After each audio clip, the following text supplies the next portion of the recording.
අයිබෝවන් පුතේ. හරි. අපි අද කතා කරන්න යන්නේ තුන්වෙනි පාඩම ඔයාගොල්ලන්ට තියෙන බහු සංස්කෘතික සමාජය ගැන. බහු සංස්කෘතිකයි කිව්වහම මොකක්ද මතක් වෙන්නේ පුතේ? සංස්කෘතික විවිධත්වය. අපිට මේ පාඩම අහුවෙනවා පොඩි පන්තිවලට. පොඩි පන්තිවලදී 6 7 8 9 අපි ඔය දිගටම කතා කරගෙන යනවා බහු සංස්කෘතික සමාජය ගැන. ඉතාමත් සරලව. බහු සංස්කෘතිකයි කියන්නේ මොකක්ද පුතේ? සංස්කෘතීන් ගණනාවක් එකට එකතු වෙලා තියෙනවා නම් යම් කිසි සමාජයක අපි ඒකට කියනවා බහු සංස්කෘතික සමාජයක් කියලානේ. එතකොට සංස්කෘතික කියලා කියන්නේ එයාලට ආවේනික වෙච්ච ආගමක්, භාෂාවක්, ඇඳුම් පැළඳුම්, කෑම බීම ඔය වගේ දේවල් ටිකක් තියෙනවා. අපි ආවේනික වෙච්ච දේවල් ඔක්කොම එකට ගොනු කරලා කියනවා පුතේ සංස්කෘතියක් කියලා. එහෙම නේද? ඒ වගේ අනන්‍ය වූ ලක්ෂණ ගොඩක් තියෙන සමාජ ගොඩක් තියෙනවා නම් එහෙම සමාජයකට කියනවා බහු සංස්කෘතික සමාජයක් කියලා. සරලවම ගත්තොත් අපේ ලංකාව කියලා කියන්නේ බහු සංස්කෘතික සමාජයක්. ඇයි ඒ බහු සංස්කෘතිකයි කියන්නේ? සංස්කෘතීන් ගොඩක් තියෙනවනේ. උදාහරණ සිංහල බෞද්ධ සංස්කෘතිය, දෙමළ හින්දු සංස්කෘතිය, නේ? මුස්ලිම් සංස්කෘතිය, ක්‍රිස්තියානි ආගම් නේ, ගොඩක් ආගම් ගොඩයි, ජාතීන් ගොඩයි, භාෂාවන් ගොඩයි. අන්න ඒ වගේ ගොඩාරියක් තියෙනවා නම් එවැනි සමාජයකට කියනවා බහු සංස්කෘතික සමාජයක් කියලා. හරි. වර්තමානයේ ලෝකයේ ඕනෑම සමාජයක් ගත්තහම පුතේ අපි කියනවා අපිට දකින්න පුළුවන් ඒ සමාජය අතිශය සංකීර්ණ වෙලා හමාරයි. අතිශය සංකීර්ණයි. සරල සමාජ ක්‍රම නෙමෙයි. ඉස්සර තිබ්බ සරල සමාජ ක්‍රම නෙමෙයි තියෙන්නේ. එක ජාති, එක රටවල් වලට මික්ස් වෙලා සම්පූර්ණ සංකීර්ණ සමාජයක් නිර්මාණය වෙලා තියෙන වර්තමානය වෙනකොට. ඇයි එහෙම වෙන්නේ? එයාලගේ තියෙන සමාජ, ආර්ථික, සංස්කෘතික වගේම දේශපාලන වගේ පසුබිම් වගේම මේකට බලපාලා තියෙනවා භූලක්ෂණ. භූමියේ පිහිටීමත් බලපාලා තියෙනවා පුතේ. භූමියේ පිහිටීම ඒ වගේම රටවල් වල විවිධ ප්‍රශ්න නිසා හිට මෙහෙට යන සංක්‍රමණාක්‍රමණ මෙන්න මේ වගේ දේවලුත් බලපාලා තියෙනවා. වර්තමාන සමාජ ඊටමත් අතිශය සංකීර්ණ බවට පත් වෙන්න. අපි ඒක නිසා සමාජයක් හඳුනගනිද්දි කියනවා මේ සමාජය එකම රටාවකට යන, එකම සංස්කෘතික ලක්ෂණ තියෙන, එකම භාෂාවක් කතා කරන, එකම ආගමක් අදහන සමාජ නෙමේ දක්නට ලැබෙන්නේ. බහුවිධ විවිධතාවලින් වැඩි බහුවිධ සමාජ ලක්ෂණ තමයි වර්තමානයේ අපිට දක් ගන්න ලැබෙන්නේ.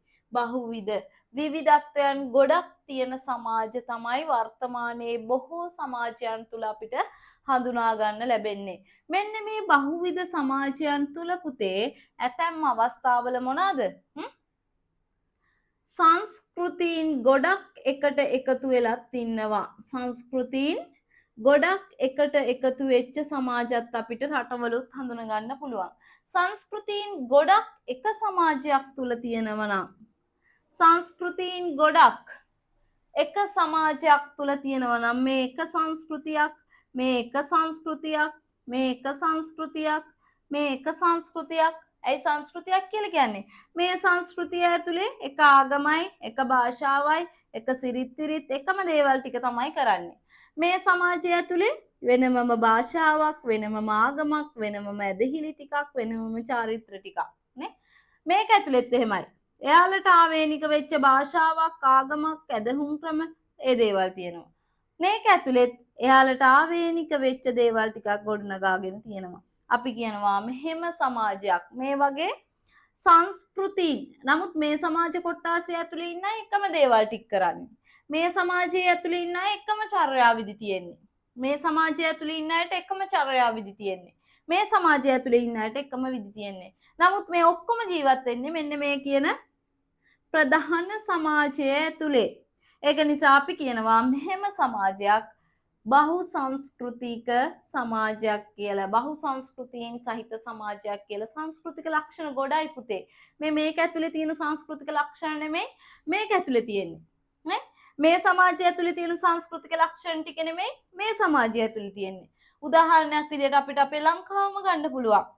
මේ කියලා මේ කොටුවෙන් අපි ආදේශ කරන්නේ ලංකාව නම් නේ ලංකාවේ ඇතුලේ ඉන්නවා ප්‍රධාන ආගම් හතරක් නේ ප්‍රධාන ජාතීන් හතරක් ප්‍රධාන භාෂාවන් තියෙනවා ප්‍රධාන භාෂාවන් තියෙනවනේ සිංහල සංස්කෘතිය කියයි මුස්ලිම් සංස්කෘතිය කියයි හින්දු සංස්කෘතිය කියයි මැලේ සංස්කෘතිය කියයිනේ වැදි සංස්කෘතිය කියයි සංස්කෘතින් ගොඩාක් එකම භූමියක් තුළ ජීවත් වෙනවා නම් අපි ඒකට කියනවා බහු සංස්කෘතියක් කියලා බහු සංස්කෘතියක් අපි මේවා දිගට කතා කරනවා පාඩමේ ප්‍රවේශයක් විදිහට තමයි ඔය සංස්කෘතික බහුවිධතාවය හඳුන්වලා දුන්නේ හරි එහෙනම් ලෝකේ සමාජ ගත්තහම අද වෙනකොට අතිශය සංකීර්ණ බවට පත් වෙලා තියෙනවා ඒ ජාතීන් ඒ සමාජ වලට එකතු වෙලා නේ එකම මික්ස් වෙලා නේ මිශ්‍ර වීමක් සිද්ධ වෙලා තමයි වර්තමානයේ මිනිස්සු ගනුදෙනු කරන්නේ. එතකොට බහුවිධතාවයන් ගොඩක් අපිට හඳුනා ගන්න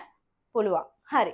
අපි දැන් බලමු සංස්කෘතිය කියන්නේ මොකක්ද කියලා. දැන් බහු සංස්කෘතිය කියන්නේ සංස්කෘතීන් ගොඩක් එකතු වෙච්ච තැන. ඊට කලින් අපි බලන්නේ පෑ සංස්කෘතියක් කියන්නේ මොකක්ද කියලානේ. සංස්කෘතියක් කොහොමද පුතේ නිර්මාණය වෙන්නේ? සංස්කෘතියක් කියන දේ නිර්මාණය වෙන්නේ කොහොමද? සංස්කෘතිය ගැන කතා කරද්දී අපි කියමු මේ තියෙන එක සංස්කෘතියක්. මෙතන සංස්කෘතීන් ගොඩක් තියෙනවා. මේකෙන් එක සංස්කෘතියක් අපි ගලවලා අරන් බලන මේ සංස්කෘතිය අතරේ ඇතුලේ මොනවාද තියෙන්නේ කියලා. මෙන්න මේ සංස්කෘතිය ඇතුලේ මොනවද තියෙන්නේ කියලා අපි බලමු. මෙන්න මේ සංස්කෘතිය නිර්වචනය කරද්දී පුතේ විවිධ චින්තකයෝ විවිධ දාර්ශනිකයෝ විවිධ උගත්තු සංස්කෘතිය ගැන විවිධ නිර්වචන ඉදිරිපත් කළා තියෙනවා. අපි ඒ ඇසුරෙන්ම ඉගෙන ගනිමු සංස්කෘතියක් කියන්නේ මොකක්ද කියලා. ඔයාලගේ පොතේ දීලා තියෙනවා ටී.බී. ටයිලර් කියන දාර්ශනිකයාගේ නිර්වචනයක් සංස්කෘතිය සම්බන්ධව. කවුද? ටී.බී. ටයිලර්. ටී.බී. ටයිලර් කියන පුද්ගලයා නිර්වචනයක් ඉදිරිපත් කරලා තියෙනවා පුතේ සංස්කෘතිය සම්බන්ධයෙන්. බලන්න මොකක්ද කියලා. දැනුම, ඇදහිලි, කලා ශිල්ප, දැනුම මෙන්න මේ සමාජ කොට්ටාසය ඇතුලේ තියෙන දැනුම, ඇදහිලි, කලා ශිල්ප, නීති රීති, සිරිත් විරිත් හා මිනිසා විසින් සමාජයේ ජීවත් වෙන පුද්ගලයෙකු වශයෙන් ලබා ගන්නා හුරු පුරුදු ඇබ්බැහිකම් යුතුයකම් වගකීම් මෙන්න මේ කියන සියලුම දේවල් සංස්කෘතිය කියලා කියනවා. අහන්න ආයේ සංස්කෘතියක් කියලා කියන්නේ ඔන්න බහු සංස්කෘතික සමාජය තුළින් අපි මෙන්න මේ කියන කොටස ගෙනල්ලා අපි බලනවා මේ සංස්කෘතිය කියන්නේ මොකක්ද කියලා. එක සංස්කෘතියක් කියන්නේ මොකක්ද කියලා.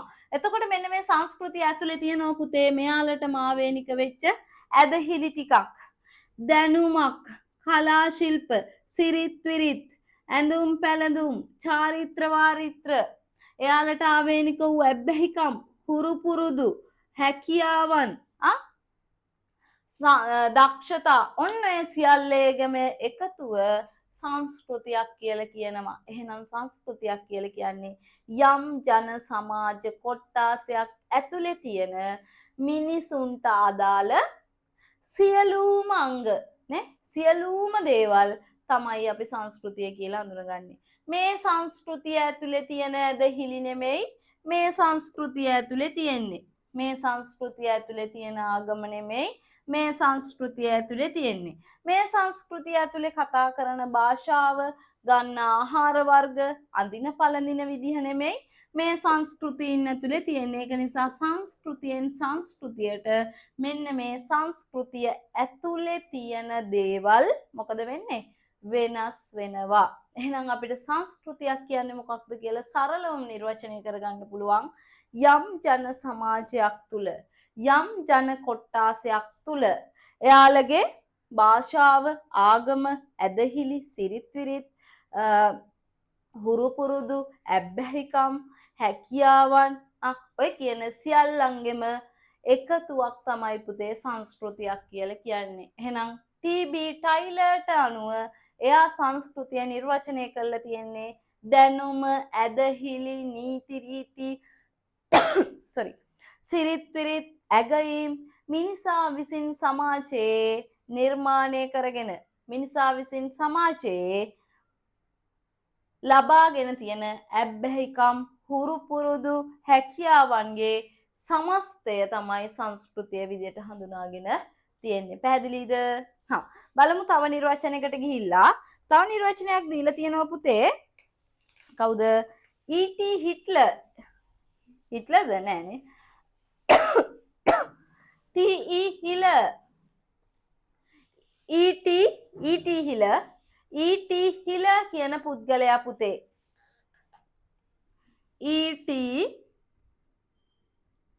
හිල කියන පුද්ගලයා මෙන්න මේ සංස්කෘතිය පිළිබඳ මෙන්න මෙහෙම නිර්වචනයක් ඉදිරිපත් කරලා තියෙනවා.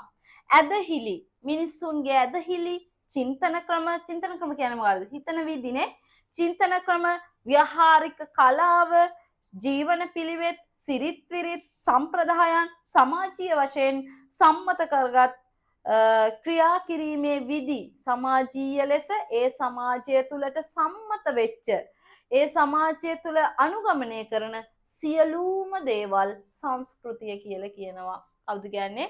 ඊටී හිල. එහෙනම් මෙන්න මේ කියන නිර්වචන දෙක පාඩම් වෙන්න ඕනි සහ ඔයාගෙම නිර්වචනයක් තියෙන්න ඕනි සංස්කෘතිය කියන දෙයට. සංස්කෘතිය කියන දේ හිතන්න දෙයක් නැහැ.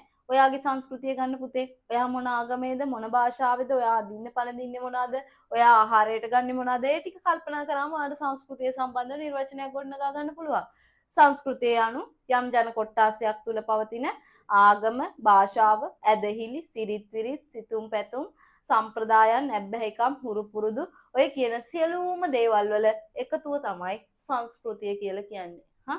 ඔයාගේ සංස්කෘතියත් එක්ක ලංකාවේ අනිත් සංස්කෘතින් බලන්න වෙනස්කමක් තියෙනව නේද? විවිධයි නේද? ඔයාගේ භාෂාව නෙමෙයි අනිත් අය කතා කරන්නේ. ඔයාගේ ආගම නෙමෙයි අනිත් අය අදහන්නේ. ඔයා හැසිරෙන විදියට නෙමෙයි අනිත් අය හැසිරෙන්නේ. ඔයාගේ ඇඳුම් පැළඳුම් නෙමෙයි අනිත් අය භාවිතර ගන්නනේ. එහෙනම් සංස්කෘතියක් කියන්නේ සංස්කෘතිය. ඒ ජන සමාජය ඇතුලේ තියෙන මිනිස්සු සිදු කරන සියලුම ක්‍රියාකාරකම් ඒ සංස්කෘතියට අයත්. ඔය වගේ ජන කොට්ටාස එකම සංස්කෘතික ලක්ෂණ තියෙන ජන කොට්ටාස ගොඩක් තියෙනවා නම් අපි ඒකට කියනවා බහු සංස්කෘතික සමාජයක් කියලා. එතකොට සංස්කෘතියට එහෙනම් අපිට සංස්කෘතියෙන් තොරව ජීවත් වෙන්න බෑ පුතේ. අපිට සංස්කෘතියෙන් තොරව කොහොමවත් ජීවත් වෙන්න බෑ. අපි ඉපදුණු දවසේ ඉඳලා මැරෙන මොහොත දක්වා. මැරිලත් පැය ගාණක් යනකල්ද නෑ. මැරිලත් අවුරුදු ගාණක් යනකල් සංස්කෘතික අංගවලට අනුව තමයි ජීවත් වෙන්නේ. ඇයි එහෙම කියන්නේ? ඒ ළමයා උපදින්නේනේ බිලින්දෙක් උපදින දවසේ ඉඳන් මැරිලා. මැරුණට පස්සෙත් අපි වතාවන් සිද්ධ කරනවා. ඒ සියලුම දේවල් සිද්ධ කරන්නේ මොකකට අනුවද? සංස්කෘතියට අනුව. එහෙනම් සංස්කෘතියෙන් තොරව මිනිස්සුන්ට ජීවිතයක් නැහැ සහ මිනිස්සුන්ගේ සියලුම ක්‍රියාකාරකම් ගොනු වෙලා තියෙන්නේ තීරණය වෙලා තියෙන්නේ මෙන්න මේ කියන සංස්කෘතික සාධක මත. සංස්කෘතියෙන් පිට මිනිස්සු කටයුතු කරන්න බයයි සමහර වෙලාවට.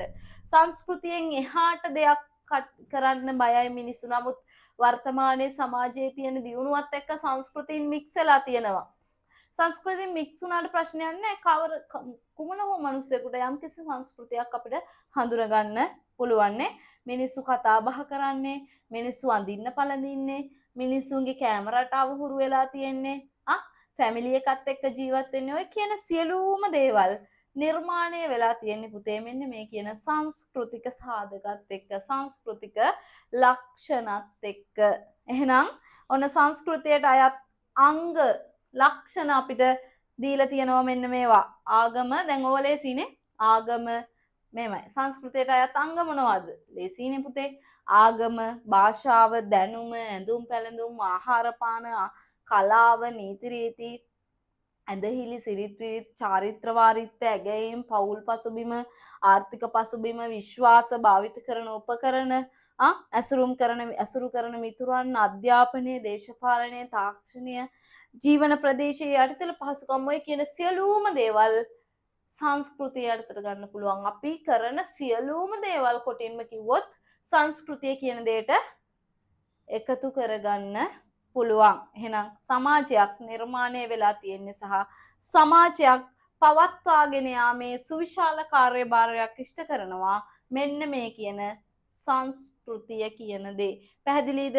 මේ වගේ සංස්කෘතීන් ගණනාවක් තියෙනවා නම් එහෙම සංස්කෘතියකට අපි කියනවා බහු සංස්කෘතික රටක් කියලා. බහු සංස්කෘතික රටක් කියලා.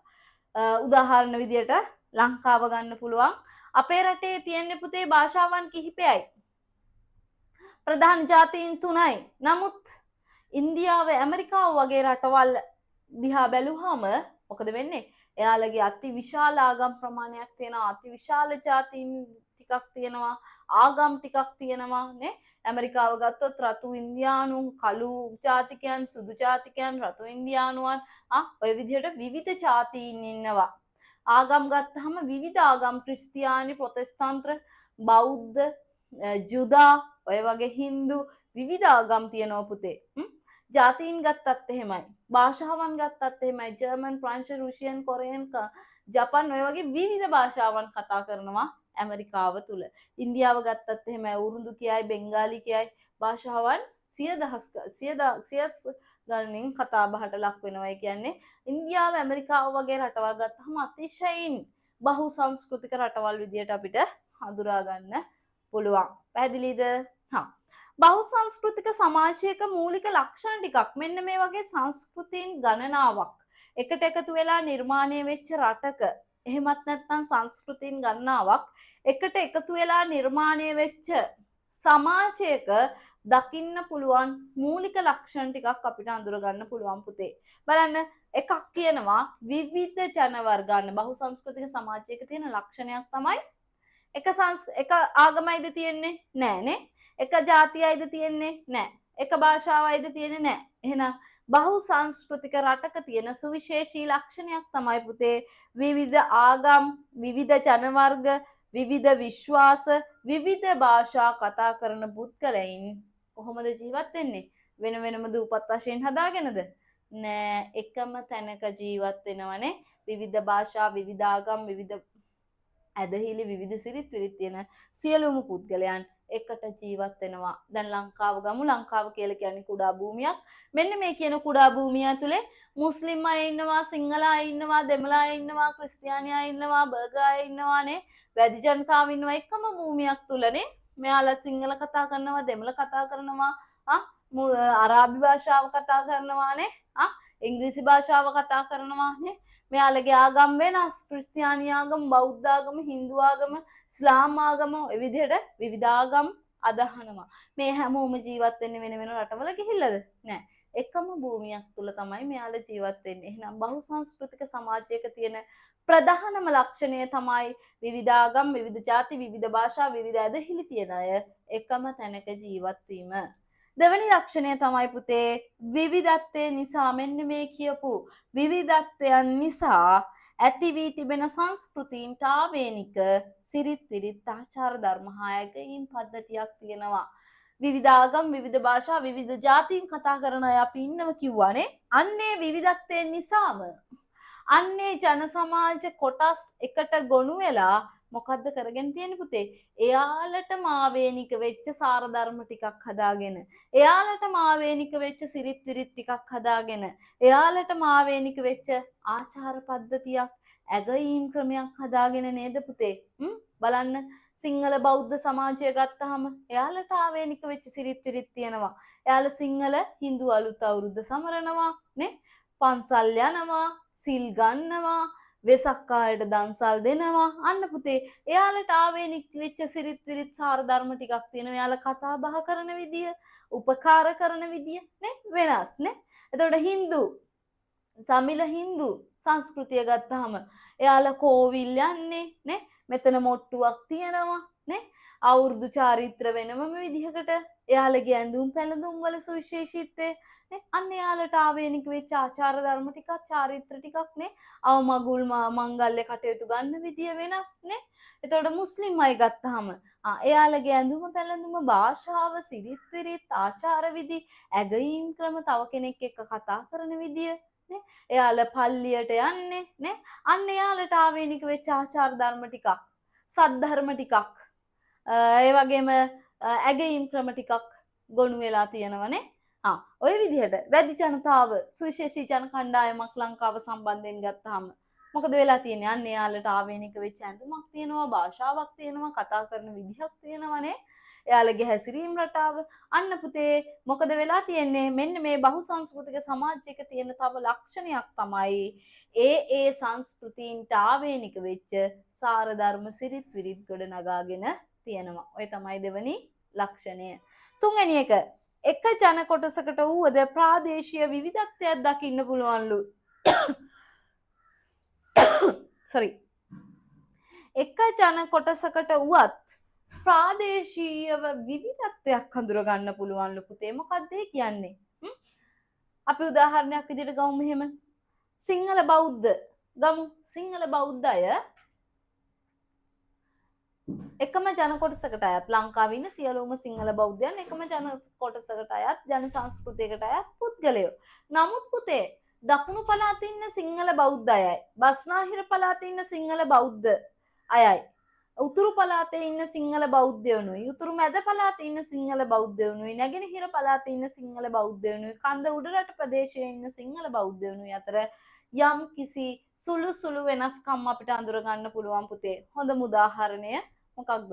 අවුරුදු චාරිත්‍ර ගන්න. අවුරුදු චාරිත්‍ර ගනිද්දි මේ හැමෝම අවුරුද්ද සමරනවා. නමුත් ඒ පළාත්වලට ආවේනික වෙච්ච ප්‍රාදේශීය වෙනස්කම් තියෙනවා. තව උදාහරණයක් ගමු ෆියුනරල් එකක්. ෆියුනරල් එකක් ගත්තහම මොකද වෙන්නේ? දකුණු පළාතේ සමහර වෙලාවට දවස් 3ක් ගෙදර මිනිහ තියා ගන්නවා. බෙර ගහලා අවමංගල්‍ය පෙරහැරකින් තමයි මිනිහ අරගෙන යන්නේ. නමුත් බස්නාහිර පළාතට යද්දි දවස් 3ක් තියාගන්න ඒක සමහර විට එක දවසක් දවස් 2ක් වගේ වෙනවනේ. අන්න සිරිත් විරිත් වෙනස් පුතේ. ඔය කවුරුහාදපුර පැත්තට ඇප්ලයි කරාම බෙර ගහන්නේ, හේ විසි ගහන්නේ, නලා පිඹින්නේ කිසිම සද්දයක් නැහැ. එහෙම භූම දාන කටයුතු සිද්ධ කරනවා. අන්න පුතේ එකම සංස්කෘතිය වුණත් ප්‍රදේශයෙන් ප්‍රදේශයට සංස්කෘතීන් අතර විවිධත්වයක් අපිට අඳුර ගන්න පුළුවන් හැකියාව ලැබෙනවා. හින්දු අයත් එහෙමයි. හින්දු යාපනයේ හින්දු වෙනයි නේ. එයාලා කතා කරන භාෂාවත් වෙනස්. සමහර විට බස්නාහිර ඉන්න තැමිල් අයට යාපනයේ ඉන්න තැමිල් අය කතා කරාම තේරෙන්නේ නැහැ. භාෂාවේ විශාල වෙනස්කමක් අඳුර ගන්න පුළුවන්. අන්න පුතේ ප්‍රදේශයෙන් ප්‍රදේශයට මුස්ලිම් අය ගත්තත් එහෙමයි.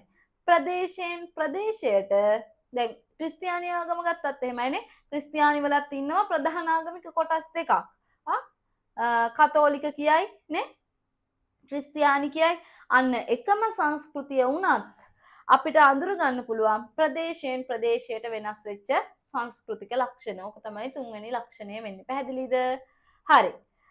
හතරවෙනි එක වර්තමානයේ වන විට ලෝකේ රටවල් ජාතීන් වශයෙන් තම දේශ සීමාවලින් ඔබ්බට ගොස් විවිධ ජාතීන් සමග සමවිශ්‍ර වී බහුසංස්කෘතික සමාජ ගොඩනගයි. වර්තමානයේ වෙනකොට ලංකාවනේ මේ ලෝකය කියලා කියන්නේ විශ්ව ගම්මානයක් නේද පුතේ? මුළු ලෝකයම එකම ගම්මානයක් බවට පත් වෙලා හමාරයි.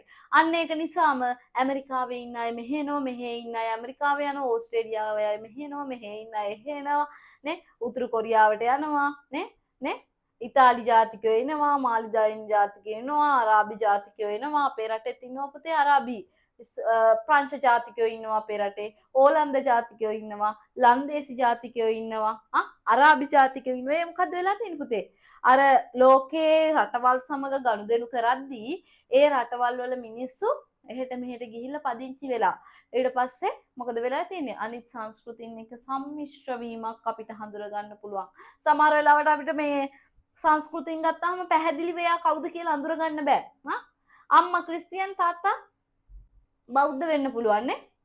එහෙම වෙන්න පුළුවන්. අම්මා පිටරට කෙනෙක් තාත්තා ලංකාවේ කෙනෙක්. අන්න පුතේ සංස්කෘතීන් සම්මිශ්‍රණය වෙලා තියෙනවා. සංස්කෘතීන් වර්තමානයේ දකින්න පුළුවන් තව බහුසංස්කෘතික සමාජයක තියෙන ලක්ෂණයක් තමයි සංස්කෘතීන් එකට සමමිශ්‍රණය වීමක් අඳුර ගන්න පුළුවන්. ඒ වගේම ගෝලීයකරණය, sannivedanaya, තාක්ෂණයේ දියුණුව, ගෝලීයකරණය, sannivedanaya, තාක්ෂණයේ දියුණුව කියන සාධක නිසා ලෝකය සම්පූර්ණයෙන්ම එකම ගමක් බවට පත් වෙලා විශ්ව ගම්මානයක් බවට පත් වෙලා ඒක නිසා සංස්කෘතීන් හරියට අච්චාරුවක් බවට පත් වෙලානේ සමමිශ්‍රණය වෙලා මික්ස් වෙලා.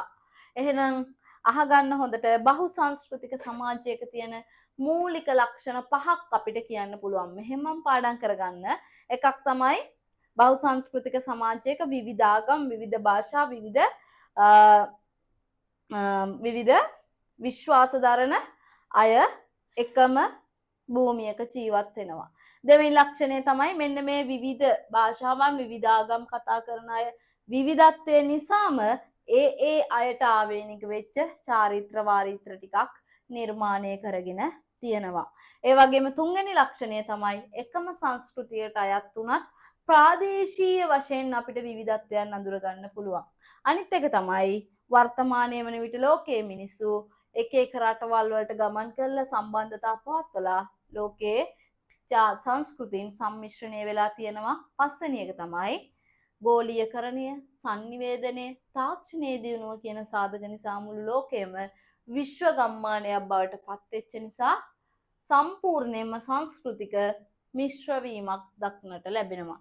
ඔය ලක්ෂණ පහ තමයි බහුසංස්කෘතික සමාජයක දක්නට ලැබෙන ලක්ෂණ විදියට අපිට සාකච්ඡා කරන්න පුළුවන්කම ලැබෙන්නේ. බලන්න ඔයාලගේ පොතේ දීලා තියෙනවා පුතේ ශ්‍රී ලංකාව සම්බන්ධයෙන් ගත්තහම මේ තියෙන වෙනස්කම් ටික ගන්න පුළුවන්නේ. බලන්න.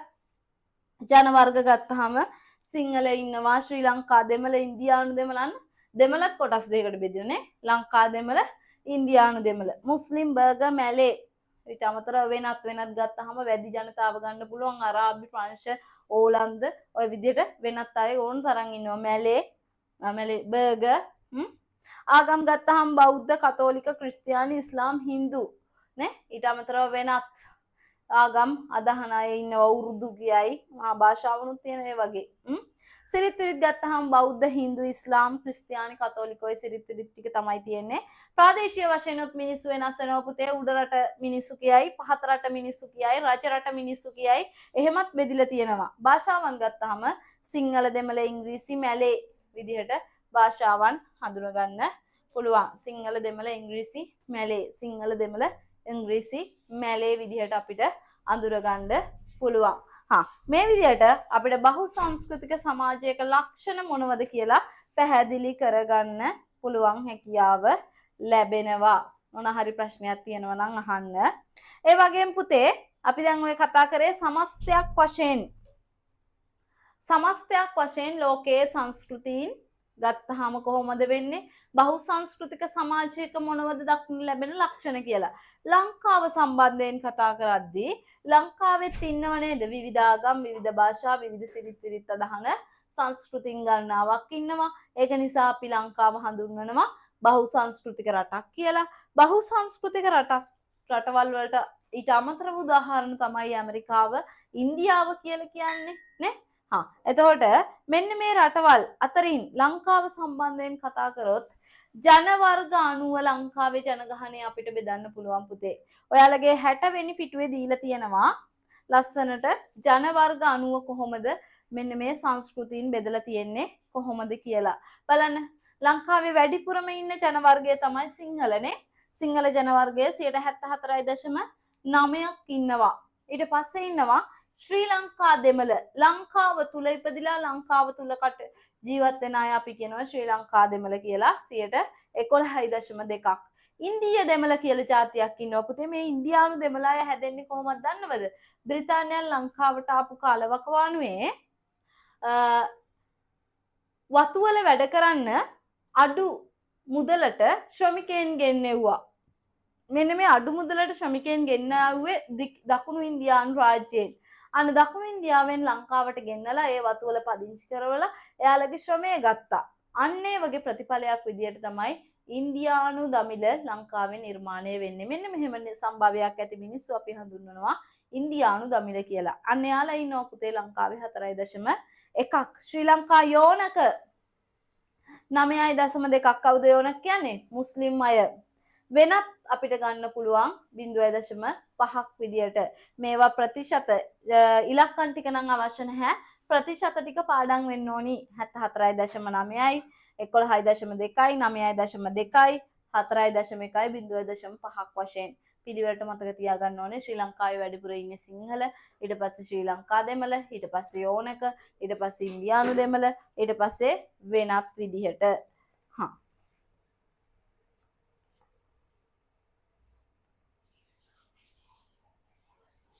ඒ වගේම ඉන්දියාව සහ ඇමරිකා එක්සත් ජනපදය ගත්තහමත් මේ වගේ විවිධ භාෂා විවිධ ආගම් කතා කරන අය ඉන්නවා කිව්වා. මේක හෝම්වර්ක් එකක් විදියට ඔයා කරන්න ඕනි. ක්‍රියාකාරකම කියලා දාලා තියෙන 60 වෙනි පිටුවේ යට. ඒක කරන්න ඒකට උදව්වක් දෙන්නම් පුතේ. 8 වසරේ පොතේ ඔයාලගේ සංස්කෘතිය පාඩමේ තියෙනවා. සංස්කෘතික පාඩමේ තියෙනවා. 3 වෙනි පාඩම මං හිතන්නේ 3 වෙනි පාඩමේ ඉන්දියානු හා ඇමරිකානු රාජ්‍යයන් වල ජීවත් වන ජන වර්ග ආගම් සහ භාෂාවන් තියෙන මේ ටේබල් දෙක ඇඳලා පාඩම් කරගන්න ඕනි ක්‍රියාකාරකමක් විදිහට. ඒ වගේම ලංකාවේ ජීවත් වෙන ආගම් ගත්තහම පුතේ ආගම් ගත්තහම ප්‍රධානම ආගම තමයි බෞද්ධ ආගමනේ 70.2යි, හින්දු ඊට පස්සේ 12.6යි, ඉස්ලාම් 9.7යි, ක්‍රිස්තියානි 7.4යි, වෙනත් 0.1යි. ඔය ටිකත් පාඩම් වෙන්න ඕනි. ඒ වගේම ජන වර්ග හා ආගම් සංයුතිය ගත්තහම එහෙම අපිට ප්‍රතිශත වශයෙන් දක්වන්න හැකි වුණාට ලංකාවේ මෙහෙම තියෙනවා පුතේ. ලංකාවේ නෙමෙයි ලෝකෙත් එහෙම තමයි. සිංහල අය බෞද්ධ අදහන්නේ නැහැ. බෞද්ධම අදහන්නේ නැහැ. සිංහල අය සමහර ඉන්නවා සිංහල බෞද්ධ, සිංහල කතෝලික, සිංහල ක්‍රිස්තියන්. එහෙම සම්මිශ්‍ර වීමකුත් අඳුර ගන්න පුළුවන්. දෙමළ අය හින්දුම අදහන්නේ නැහැ පුතේ. දෙමළ ක්‍රිස්තියානි, දෙමළ කතෝලික, දෙමළ හින්දු, දෙමළ බෞද්ධ වශයෙන් සම්මිශ්‍ර වීමකුත් අඳුර ගන්න පුළුවන්. මෙන්න මේ අනුව අපිට ලංකාවේ සංස්කෘතිය ගැන ගත්තහම ජන වර්ග අනුව නේ බෙදන්න පුළුවන්, ආගම් අනුව බෙදන්න පුළුවන්, භාෂා අනුව බෙදන්න පුළුවන්. කෙසේ බෙදුවත් මෙන්න මේ වගේ සමමිශ්‍රණය වීමක් ලංකාව සම්බන්ධයෙන් අඳුර ගන්න හැකියාව ලැබෙනවා. පැහැදිලිද? හරි. පොඩි නෝට් එකක් දාගන්න පුතේ.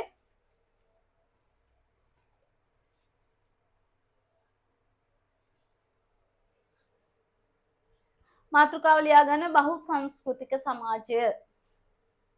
බහුසංස්කෘතික සමාජය.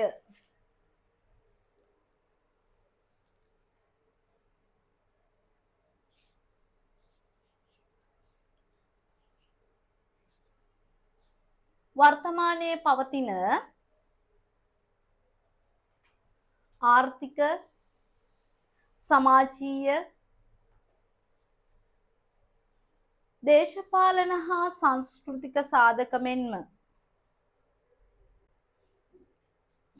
මෙන්ම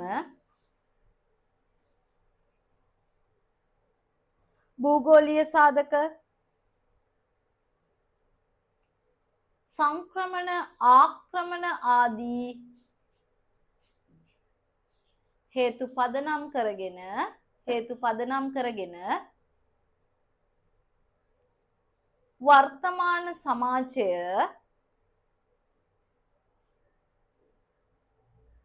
අතිශය සංකීර්ණ වී ඇත. අතිශය සංකීර්ණ වී ඇත.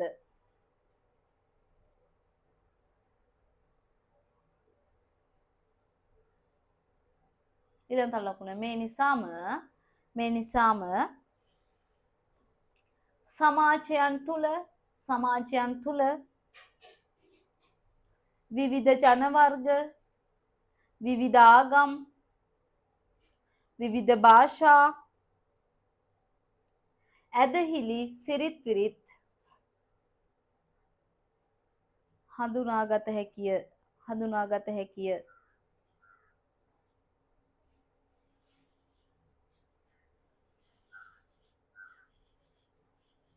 ඊළඟ තර ලකුණ මෙවැනි සමාජ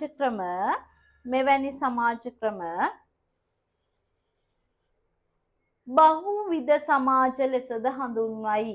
මෙවැනි සමාජ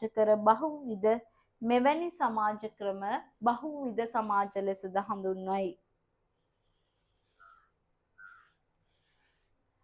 ඊළඟ තව ලකුණු පුතේ බහුවිධ සමාජ තුල ජීවත් වන ජන කොටස් අන්න අර කියන බහුවිධ ජන සමාජවල ජීවත් වෙන ජන කොටස් තමන්ගේ අනන්‍යතාවය ආරක්ෂා කරගන්න ගිහිල්ලා තමයි පුතේ මෙන්න මේ සංස්කෘතීන් නිර්මාණය වෙන්නේ. තම තමාට ආවේනික වෙච්ච දේවල් ගොඩනගා ගන්න ගිහින්. හරි. බහුවිධ සමාජ තුල ජීවත් වෙන ජන කොටස් තම අනන්‍යතාවය ආරක්ෂා කර ගැනීමට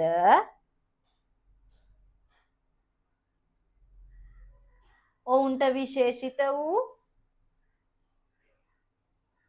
සිරිත් විරිත් ආගම් භාෂා ඇදහිලි සිතුම් පැතුම් සම්ප්‍රදායන් පවත්වා ගනී.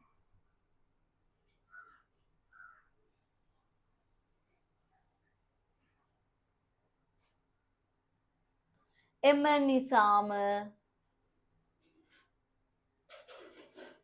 බහු සංස්කෘතික සමාජ ගොඩනැගේ. එම නිසාම බහු සංස්කෘතික සමාජ ගොඩනැගේ.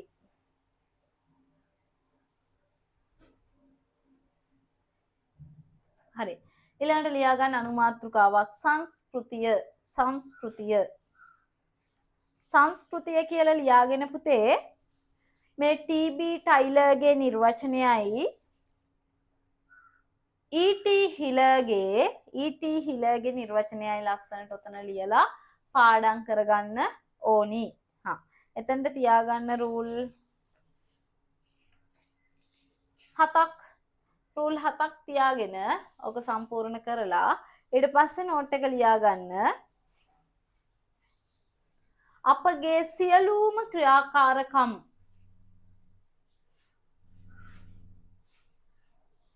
හා සිතුම් පැතුම්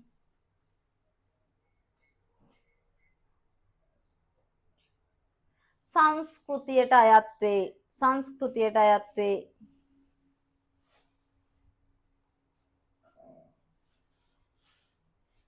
ඊළඟ තන ලකුණ පුද්ගලයෙකු උපතේ සිට මරණය දක්වා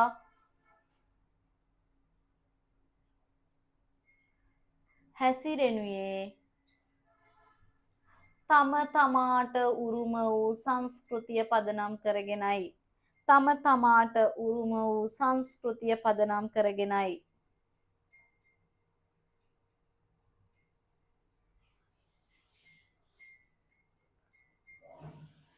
ඊළඟ තරු ලකුණක් දාලා ලියා ගන්න සංස්කෘතියට අදාළ අංග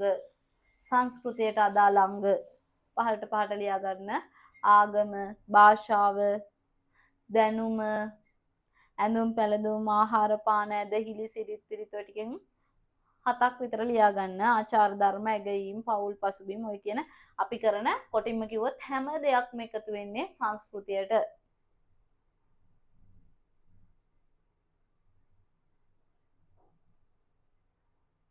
ඊළඟ ලියා ගන්න පුද්ගලයා ජීවත් වන සමාජය අනුව මොකද්ද වෙනස් වෙන්නේ? පුද්ගලයා ජීවත් වන සමාජය අනුව සංස්කෘතිය වෙනස් වෙනව නේද? හරි. ඔතන ප්‍රශ්නයක් ලියා ගන්න පුතේ. සංස්කෘතිය යන්න ඔබේ නිර්වචනයක් නිර්මාණය කරන්න. සංස්කෘතිය යන්න ඔබේ නිර්වචනයක් නිර්මාණය කරන්න.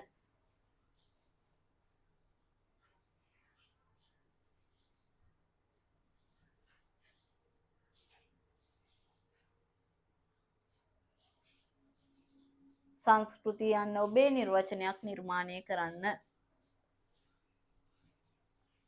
හරි. ඒකට ඉඳ තියලා මාතෘකාව ලියා ගන්න. බහු සංස්කෘතික සමාජයක මූලික ලක්ෂණ.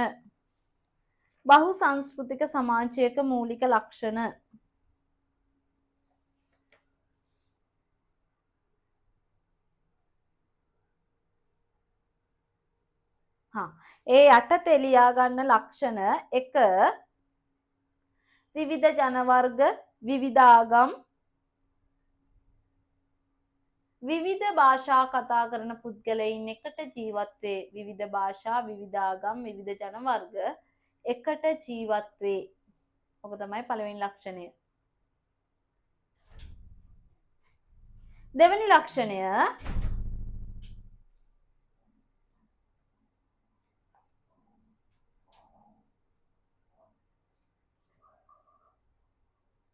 දෙවෙනි එක ජන වර්ග විවිධත්වය නිසා ඇති වී තිබෙන ඒ සංස්කෘතීන්ට ආවේනික සිරිත් විරිත් ආචාර ධර්ම හා ඇගයීම් පද්ධතියක් ගොඩනැගී තිබීම. ඔන්න තව ලක්ෂණයක් තමයි බහුසංස්කෘතික සමාජයක තියෙන අර අපි කියපු ආගම් භාෂා ජන වර්ග කියන දේවල් වලට ඒ සංස්කෘතීන් වලට ආවේනික වෙච්ච සිරිත් විරිත් ටිකක් ගොඩනැගිලා තියෙනවා නේ. හරි. තුන්වෙනි එක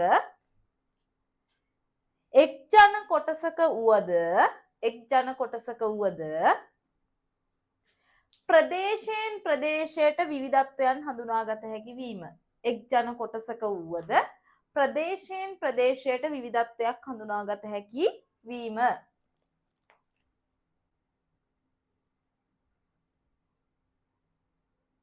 හතර වර්තමානය වන විට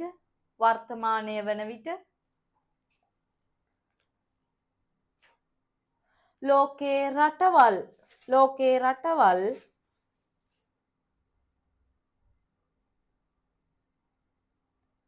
තම දේශ සීමාවලින් ඔබ්බට ගොස් අනෙක් ජාතීන් සමග මිශ්‍ර වී බහු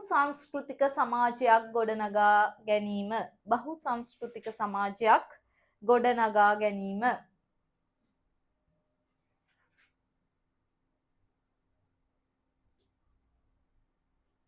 අවසාන කරුණ පුතේ ගෝලීයකරණය.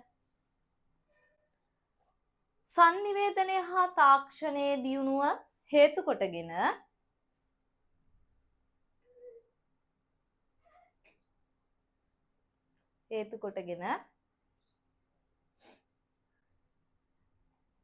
විශ්ව ගම්මාන නිර්මාණය වීම නිසා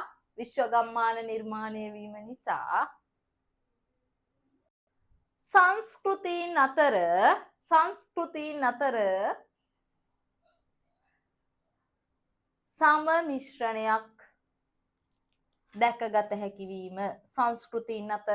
සමමිශ්‍රණයක් දැකගත හැකි වීම. හරි පුතේ. ඔයාලගේ 59 වෙනි පිටුවේ තියෙන ශ්‍රී ලංකාව සම්බන්ධයෙන් ලස්සන chart එකක්. මේ chart එක ඇඳ ගන්න පොතේ පාඩම් කරගෙන ශ්‍රී ලංකාව ගත්තාම මේක අමාරු නෑනේ. මේ පාඩමම අමාරු නෑ. මේකේ මේ ටික ලස්සනට ඇඳ ගන්න ඉඩ තියාගන්න ඕනේ නෑනේ. මේක ලියාගෙන ඉවර වෙලා ඊටු ටික ලියාගන්න. ශ්‍රී ලංකාව ගත්තාම කොහොමද සංස්කෘතීන් විවිධත්වය දැක් ගන්න පුළුවන් ජන වර්ග අනුව භාෂා අනුව ආගම් අනුව නේ සිරිත් විරිත් අනුව බෙදන්න පුළුවන් සහ ඒවත් අපිට කොටස් කරලා හඳුනා ගන්න පුළුවන්. හරි. ඊළඟට ලියා ගන්න පොයින්ට්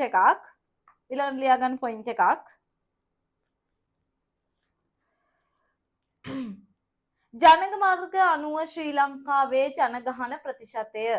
ජන වර්ග අනුව ශ්‍රී ලංකාවේ ජනගහන ප්‍රතිශතය වැඩිපුරම ඉන්නේ කවුද? වැඩිපුරම ඉන්නේ සිංහල කොච්චරයිද පුතේ? 74.9ක් ඉන්නවා. 74.9ක් ඉන්නවා. ඊට පස්සේ ශ්‍රී ලංකා දෙමළ 11.2යි. මේකේ පුතේ මේ ඔයාලගේ පොතේ දීලා තියෙන්නේ පිළිවෙලට කියන්නේ අර දෙමළ ජාතීන් දෙක එක ළඟට දාලා තියෙනවා. නමුත් ඒක පිළිවෙලට ලියාගත්තාම ඔයාලට පාඩම් කරන්න ලේසියි. 1 සිංහල 2 ශ්‍රී ලංකා දමිළ 3 දාගන්න පුතේ යෝනක. ශ්‍රී ලංකා යෝනක. කවුද යෝනක කියන්නේ? මුස්ලිම් 9.2යි තුන්වෙනියට. ඊට පස්සේ ලියාගන්න ඉන්දියානු දමිළ 4.1යි. වෙනත් ගත්තහම අරාබි ජාතිකයන්, පෘතුගීසි ජාතිකයන්, ලන්දේසි ජාතිකයන්, ඊට පස්සේ වැදි ජනතාව, උරුදු ජාතිකයන්, අහිකුන්ටක ඔය කියන ඔක්කොම ජාතීන් එනවා වෙනත් කියන කොටසට 0.5ක ප්‍රමාණයක් ඉන්නවා වෙනත් ජාතීන්. ඔය ටික පාඩම් වෙන්න ඕනි. ඊළඟ පොයින්ට් එක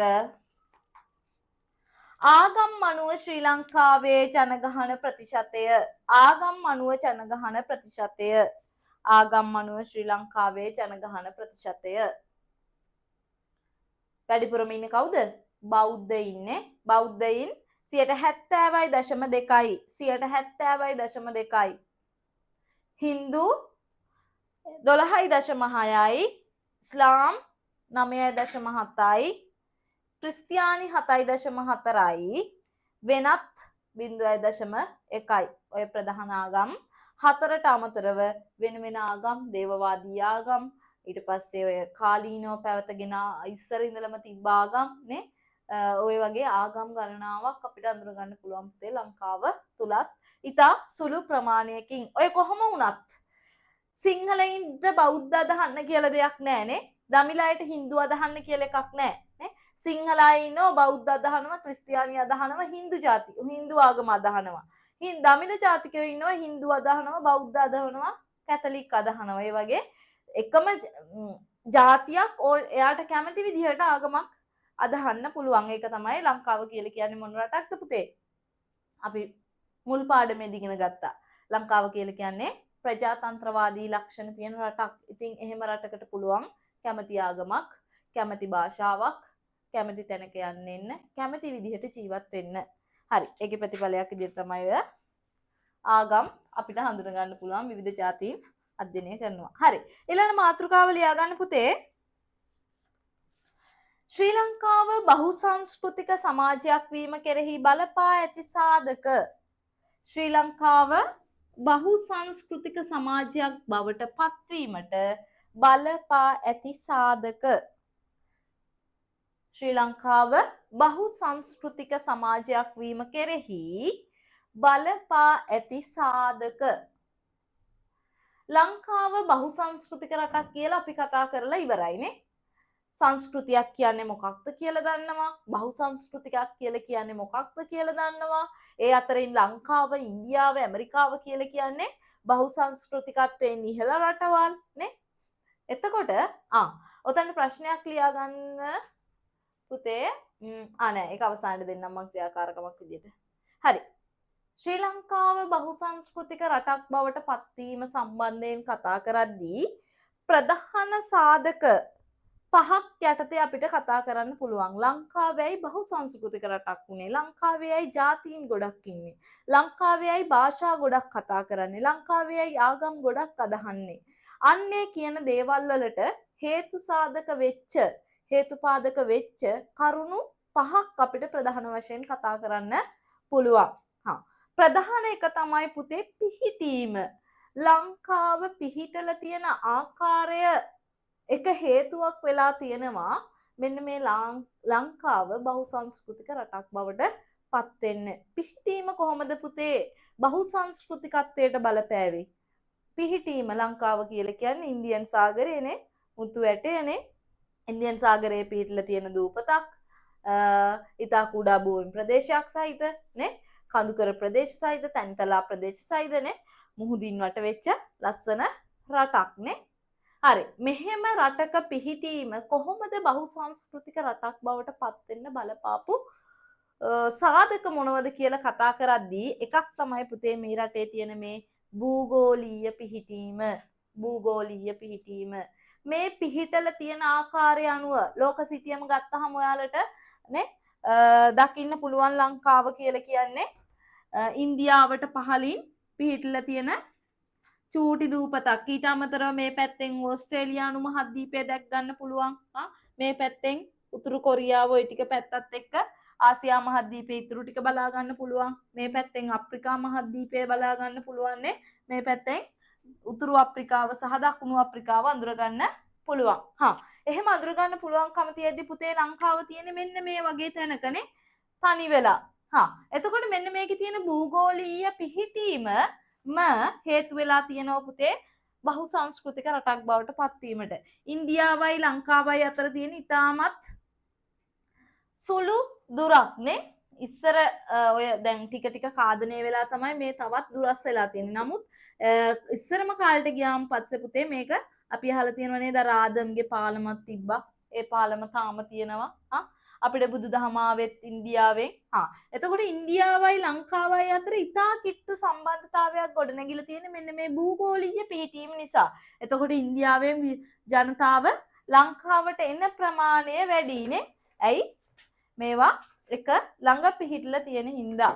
ඒ වගේම මේ පැත්තෙන් ගත්තහම අප්‍රිකානුවන්ට එන්න පුළුවන් මේ හරිය සාගරේ.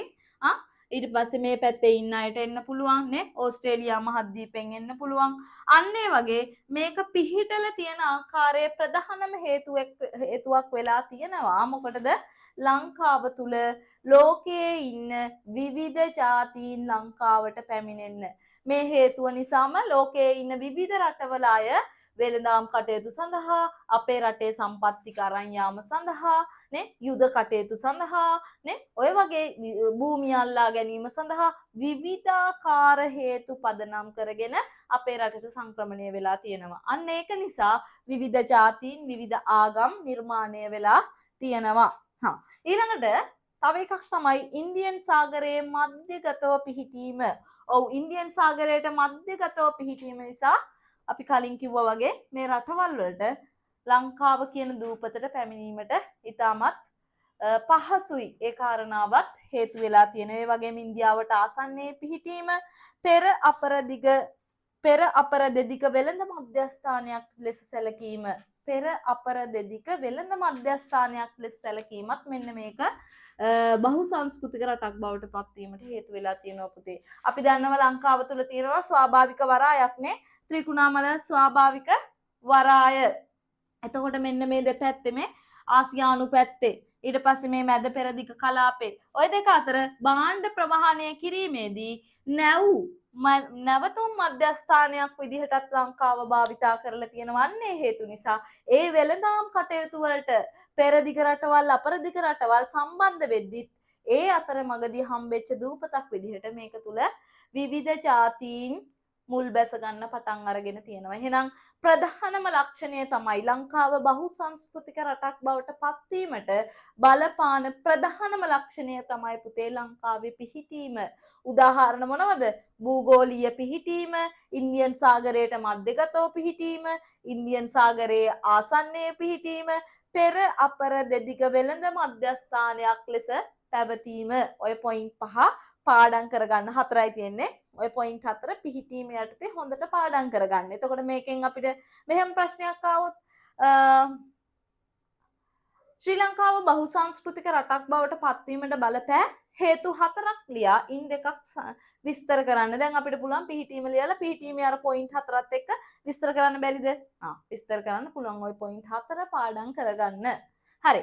ඊළඟ ලක්ෂණය තමයි පුතේ සංක්‍රමණ. සංක්‍රමණය වෙලා අපේ රටට වෙන රටවල් වලින් විශාල වශයෙන් ජනතාව ඇවිල්ලා විශාල වශයෙන් ජනතාව අපේ රටට සංක්‍රමණය වෙලා බලමු මේ එහෙම සංක්‍රමණය වෙලා තියෙන අවස්ථා මොනවද කියලා. විජය ඇතුළු පිරිස පැමිණීමනේ ලංකාවේ ප්‍රධාන ජාතිය වෙච්ච සිංහල ජාතිය නිර්මාණය වෙන්න බලපාපු ප්‍රධානම හේතුව තමයි පුතේ කවුද? විජය ඇතුළු පිරිස ලංකාවට පැමිණීම. එහෙනම් සිංහලයන් කියලා කියන්නේත් සංක්‍රමණය වෙච්ච කොට්ටාසයක් පුතේනේ. එක අතකින් බැලුවාම. එතකොට මෙන්න මේ සංක්‍රමණ වල ප්‍රධානම එක තමයි විජය ඇතුළු පිරිස ලංකාවට පැමිණීම. එතකොට විජය ඇවිල්ලා ඉන්දියාවෙන් විජය ඇවිල්ලා සිංහබාහු කතාව බලලා තියෙනවද ඔයාලා? සිංහබාහුගේ සිංහයාගේ පුතෙක් තමයි සිංහබාහු කියලා කියන්නේ. එයාගේ 9 වෙනි මට මතක විදියට 9 වෙනි පුතා බාලම එක්කෙනා තමයි. එයා හරි මුරණ්ඩු අපරාධ කරුවෙක් ගාන්ට දාලා ඒ රටේ රජුරු සිංහබාහු රජුරු මෙයාව රටින් පිටුහල් කරනවා. ඒ පිටුහල් කිරීම හේතු කරගෙන මෙයා වෙනම දූපතක් හොයාගෙන යනවා. අවසානයේදී ගොඩ බහින්නේ ලංකාවට. එහෙම ගොඩ බහැලි ඉවර වෙලා කුවේනිය විවාහ කරගන්නවා. ඒ විවාහ කරගත්තට පස්සේ ඇති වෙන ළමයින්ගෙන් තමයි නේ කවුද හැදෙන්නේ? සිංහලද? සිංහල අයද? වැඩි ජනතාවද? කියන්න බලන්න. හරි. එයාලා ඒ දෙන්නගෙන් උපදින දරුවෝ දෙන්නගෙන් තමයි ඔන්න සිංහල පරම්පරාව මේ දක්වා නිර්මාණය වෙලා තියෙන්නේ කියලා කියමනක් තියෙනවා. එහෙනම් ඔන්න සංක්‍රමණ බලපාලා තියෙනවා අපේ රටේ ප්‍රධාන ජාතිය වෙච්ච සිංහල ජාතිය ආරම්භ වෙන්නත්. ඒ වගේම විජය රජුගේ අභිෂේකය සඳහා ගෙන්නූ කුමරිය ඇතුළු ඊට පස්සේ කුවේණී අර ළමයි දෙන්නත් අරගෙන ඔයාලේ කතාව අහලා ඇති. හරි රසවත් නේ.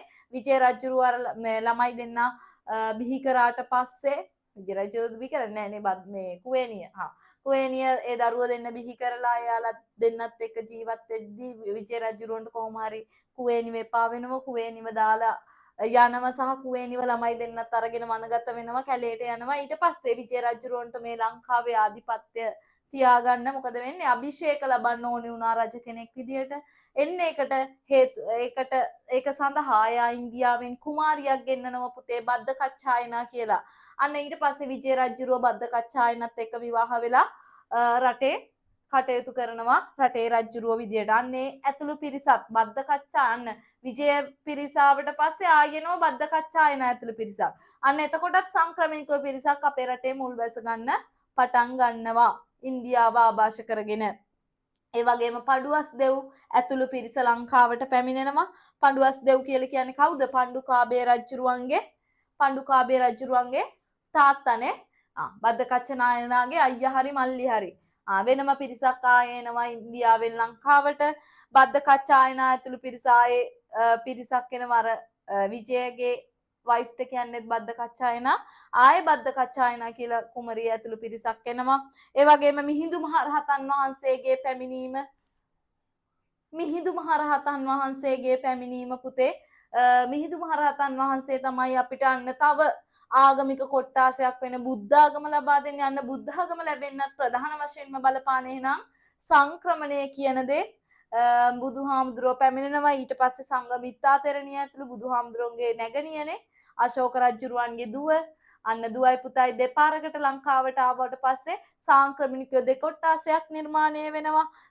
ඒ වගේම ඒ විතරක් නෙමෙයි ඔය ඉතිහාස කතා ටික ඊට අමතරව පසු කාලීනව පිටරට වලින් සංචාරය සඳහා අපේ රටේ සිරි නරඹන්න, රැකියා කටයුතු සඳහා, අධ්‍යාපන කටයුතු සඳහා, වෙළඳාම් කටයුතු සඳහා ඔය ආදී විවිධ අවශ්‍යතාවයන් වෙනුවෙන් මැද පෙරදිග රටවල් වලින් අපරදිග රටවල් වලින් නේ ආසන්නයේ තියෙන ඉන්දියාවෙන් විශාල වශයෙන් ජනගහනය එන්න පටන් ගන්නවා ලංකාවට. මෙන්න මෙහෙම ඇවිල්ලා ඒකරාශී වෙච්ච නිසා තමයි ලංකාව බහු සංස්කෘතික රටක් බවට පත් වෙලා තියෙන්නේ. ওই විදිහට එකම රටකින්වත් කවුරුත් ආවේ නැත්නම් ලංකාව තාම පුතේ ගෝත්‍රික ජාතියකට ආවේනික වෙච්ච යක්ෂයෝ ඉන්නනේ වැඩි ජනතාව ඉන්න රටක් බවට පත් වෙනවා. ඔය සංක්‍රමණ තමයි ප්‍රධානම හේතුව වෙලා තියෙන්නේ. නම් තවත් ප්‍රධාන හේතුවක් විදිහට අපේ රට බහු සංස්කෘතික සමාජයක් බවට පත් වෙන්න.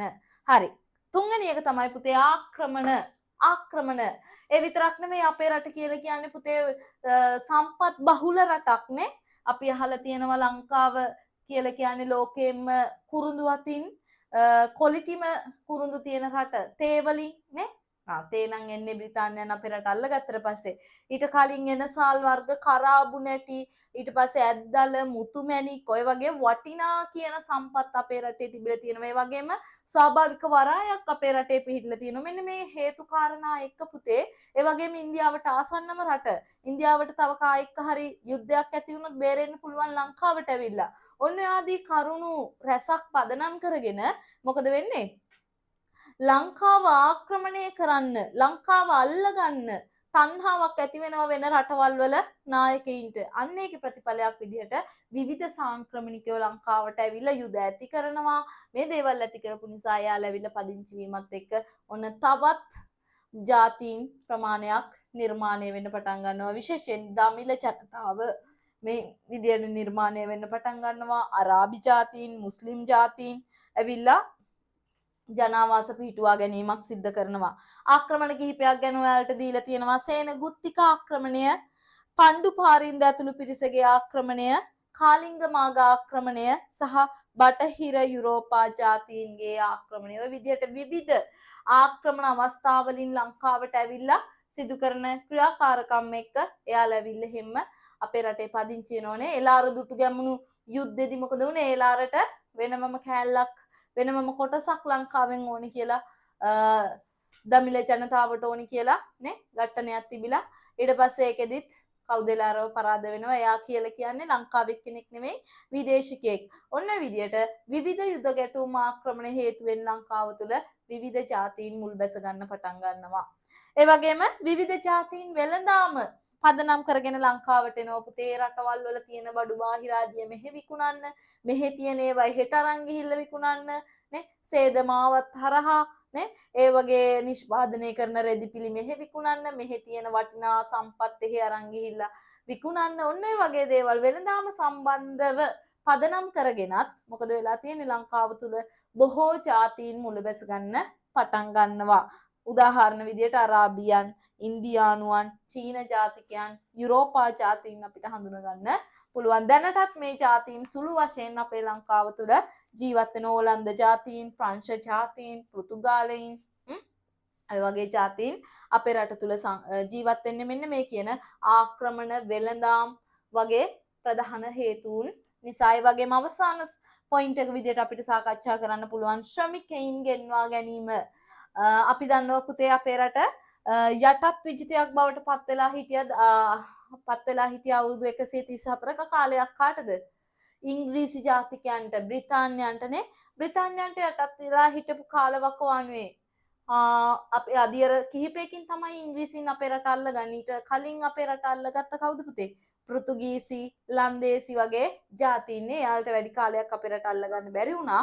නමුත් දීර්ඝ කාලයක් අපේ රට පාලනය කරපු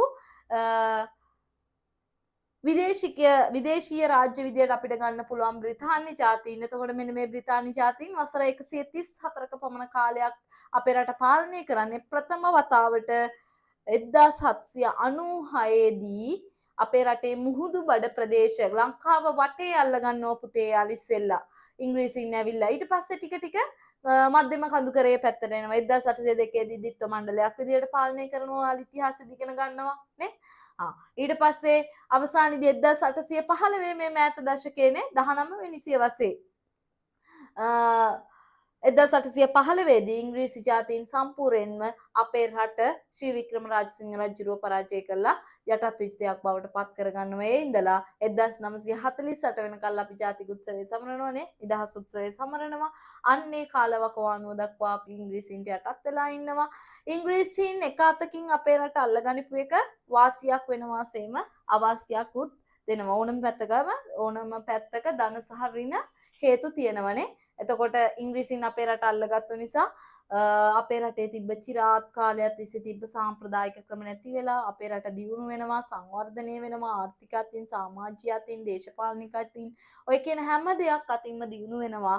නමුත් අපේ රටේ තියෙන සියලුම දේවල් ඉංග්‍රීසීන්ට යටත් වීමක් සිද්ධ වෙන එක අතින් අපේ රටේ තියෙන සම්පත් ටික සූරාගෙන කනවනේ. අපේ සම්පත් ටික පිටරට යවනවා. මිනිස්සුන්ට අයිතියක් නැති වෙනවා. ඔය වගේ දේවලුත් සිද්ධ වෙනවා. ඒකෙ සිද්ධ වෙච්ච තවත් ප්‍රතිඵලයක් තමයි පුතේ ඒත් ඉංග්‍රීසි ජාතීන් අපේ රටේ මුල් බැස ගන්න පටන් ගන්නවා සහ මෙන්න මේ කාලවකවානුවේ අපේ රටට තේ හඳුන්වා දීම සිද්ධ කරනවා. ඒ තේ හඳුන්වා දුන්නම කන්ද උඩරට ප්‍රදේශවල වැඩ කරන්න විශාල ශ්‍රමිකින් පිරිසක් අවශ්‍ය වුණා පුතේ. අන්නේ කාලවකවානුවේදී බ්‍රිතාන්‍යයන්ට කල්පනා වුණා ලංකාවේ ශ්‍රමය ගන්නවට වඩා පහසුයි ඉන්දියාවෙන් දමිළ ජනතාව මෙහෙට ගෙන්නලා අඩු වැටුපකට වැඩි ශ්‍රමයක් ලබා ගන්න.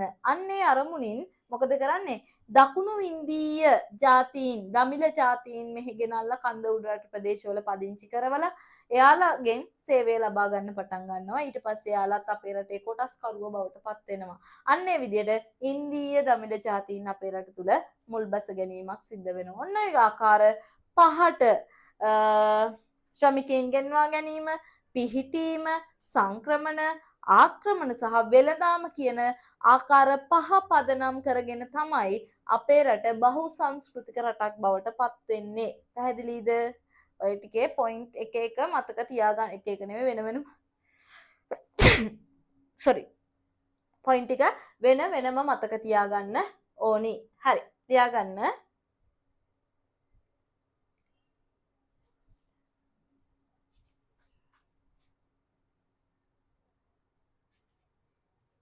එක පිහිටීම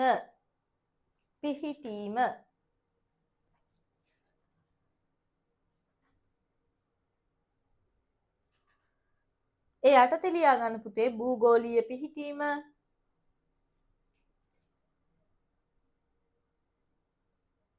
ඉන්දියන් සාගරයේ මධ්‍යගතව පිහිටීම.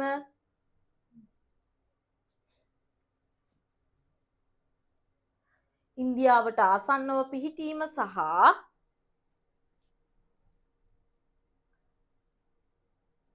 වෙළඳ මධ්‍යස්ථානයක් ලෙස පැවතීම. වෙළඳ මධ්‍යස්ථානයක් ලෙස පැවතීම.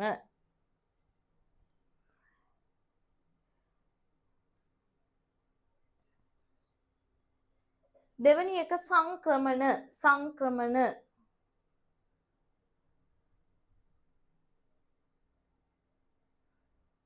ඒ යටතේ ලියා ගන්න පුතේ 4ක් විතර. විජය ඇතුළු පිරිස පැමිණීම. විජයගේ අභිෂේකය සඳහා කුමරිය ඇතුළු පිරිස ගෙන්වීම. පඬුවස් දෙව් ඇතුළු පිරිස ගෙන්වීම. මිහිඳු මහරහතන් වහන්සේ සංඝමිත්තා තෙරණිය. ඔකෙන් 4ක් විතර ලියා ගන්න.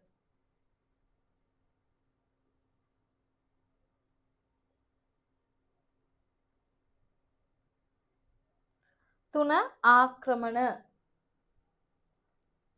සේනගුත්තික ආක්‍රමණය, පණ්ඩු පාරින්ද ඇතුළු පිරිසගේ ආක්‍රමණය, කාලිංගමාග ආක්‍රමණය,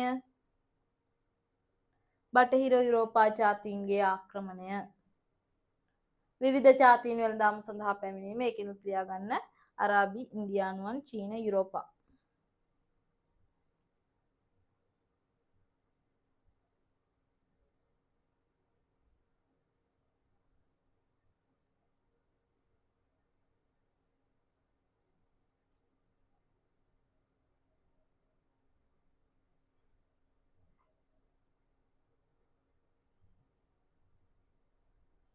අවසාන එක පුතේ ශ්‍රමිකයින් ගෙන්වා ගැනීම.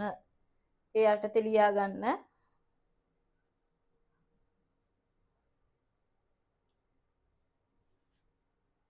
ශ්‍රී ලංකාවේ බ්‍රිතාන්‍ය පාලන සමයේ ආර්ථික භෝග වගා කිරීමේදී ආර්ථික භෝග වගාවන් සඳහා ශ්‍රමිකයින් වශයෙන් දකුණු ඉන්දීය ද්‍රවිඩ ජනයා ගෙන්වා ගැනීමත් සමග දකුණු ඉන්දීය ද්‍රවිඩ ජනයා ගෙන්වා ගැනීමත් සමග ශ්‍රී ලංකාව තුළ නව ජාතියක් ඇතිවිය. ශ්‍රී ලංකාව තුළ නව ජාතියක් ඇතිවිය.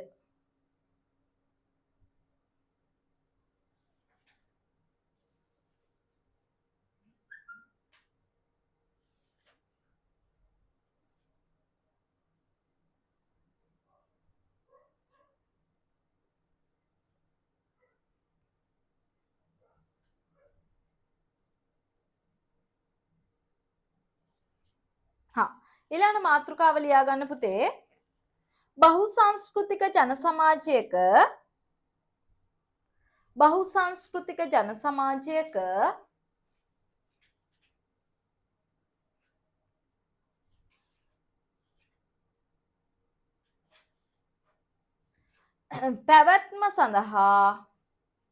බහුසංස්කෘතික ජන සමාජයක පැවැත්ම සඳහා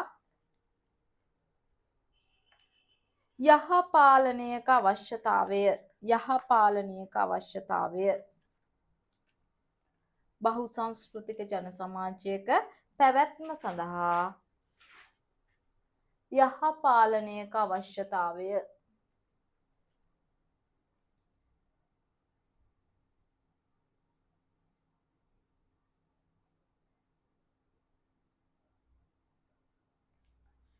එතන කෙටි මාතෘකාවක් ලියා ගන්න පුතේ. අනු මාතෘකාවක් විදියට යහපාලනය.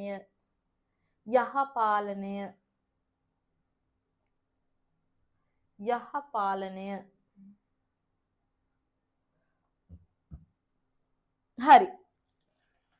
යහපාලනය කියලා කියන්නේ පුතේ සරලවම ගත්තොත් රාජ්‍යයක ප්‍රතිපත්ති තීරණය කරන සහ ඒ ප්‍රතිපත්ති ක්‍රියාත්මක කරන ක්‍රියාවලියක්. යහපාලනය කියලා කියන්නේ රාජ්‍යයක යහපත් විදිහට රාජ්‍යයට යහපත් විදිහට රාජ්‍ය තීරණ ගන්නවා සහ ඒවා ක්‍රියාත්මක කිරීමේ ක්‍රියාවලියක් තමයි පුතේ සරලවම යහපාලනය කියලා කියන්නේ. අපි දැන් කතා කරන්න යන්නේ මෙන්න මේ යහපාලනය කියන දේ මොකටද ඇවිත් තියෙන්නේ සහ යහපාලනයක් අවශ්‍ය වුණේ ඒකේ අවශ්‍යතාවය මොනවද කියලා තමයි කතා කරන්න යන්නේ. එතකොට යහපාලනයක් කියලා කියන්නේ සරලවම යම්කිසි රාජ්‍යයක රාජ්‍ය ප්‍රතිපත්ති තීරණය කරන පාලන ක්‍රමයක්. යම්කිසි රාජ්‍යයක රාජ්‍ය ප්‍රතිපත්ති ක්‍රියාවට ලංවන පාලන ක්‍රමයක්. යහපාලනය කියන්නේ පාලන ක්‍රමයක්. එතකොට මෙන්න මේ යහපාලන ක්‍රමය ඇති වෙන්න බලපෑව පුතේ හේතු කාරණා කිහිපයක්. ඒ වගේම සංස්කෘතික විවිධත්වයක් බලපාන්න පටන් ගත්ත යහපාලනයට. හරි.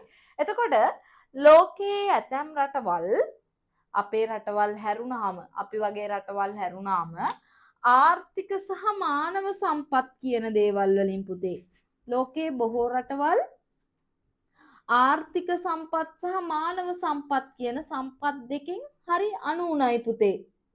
ඒ කියන්නේ ලෝකේ රටවල් මානව සම්පත කියන දේ තුනිනුත් මිනිස්සුන්ගේ ශ්‍රමේනුත් ඒ වගේම ආර්ථික සම්පත් වලිනුත් ස්වාභාවික හෝ වේවා යාළගේ තාක්ෂණීය හෝ වේවානේ ඔය කියන දේවල් වලිනුත් හරි අනුුණ රටවල් තියෙනව ලෝකේ. නමුත් පුතේ මේකේ තිබ්බ ගැටලුවක් තමයි ඉස්සර ආර්ථික සම්පත් වලින් අනුුණ වුණත් මානව සම්පත් ඕනි තරම් වැඩ කරන්න ශ්‍රමයේ තිබ්බත් සමහර රටවල් වල ආර්ථික වර්ධනයේ මන්දගාමී තත්ත්වයක් හඳුරගන්න පුළුවන් වෙලා තියෙනවා පුතේ. ආර්ථිකයේ එන්න ඉහළට යන්නේ අපේ රටවල් වල නම් අපේ රට වගේ රටවල් වල නම් ආර්ථිකය අතින් දුප්පත් මානව සම්පත් අතින් සීමිතයි.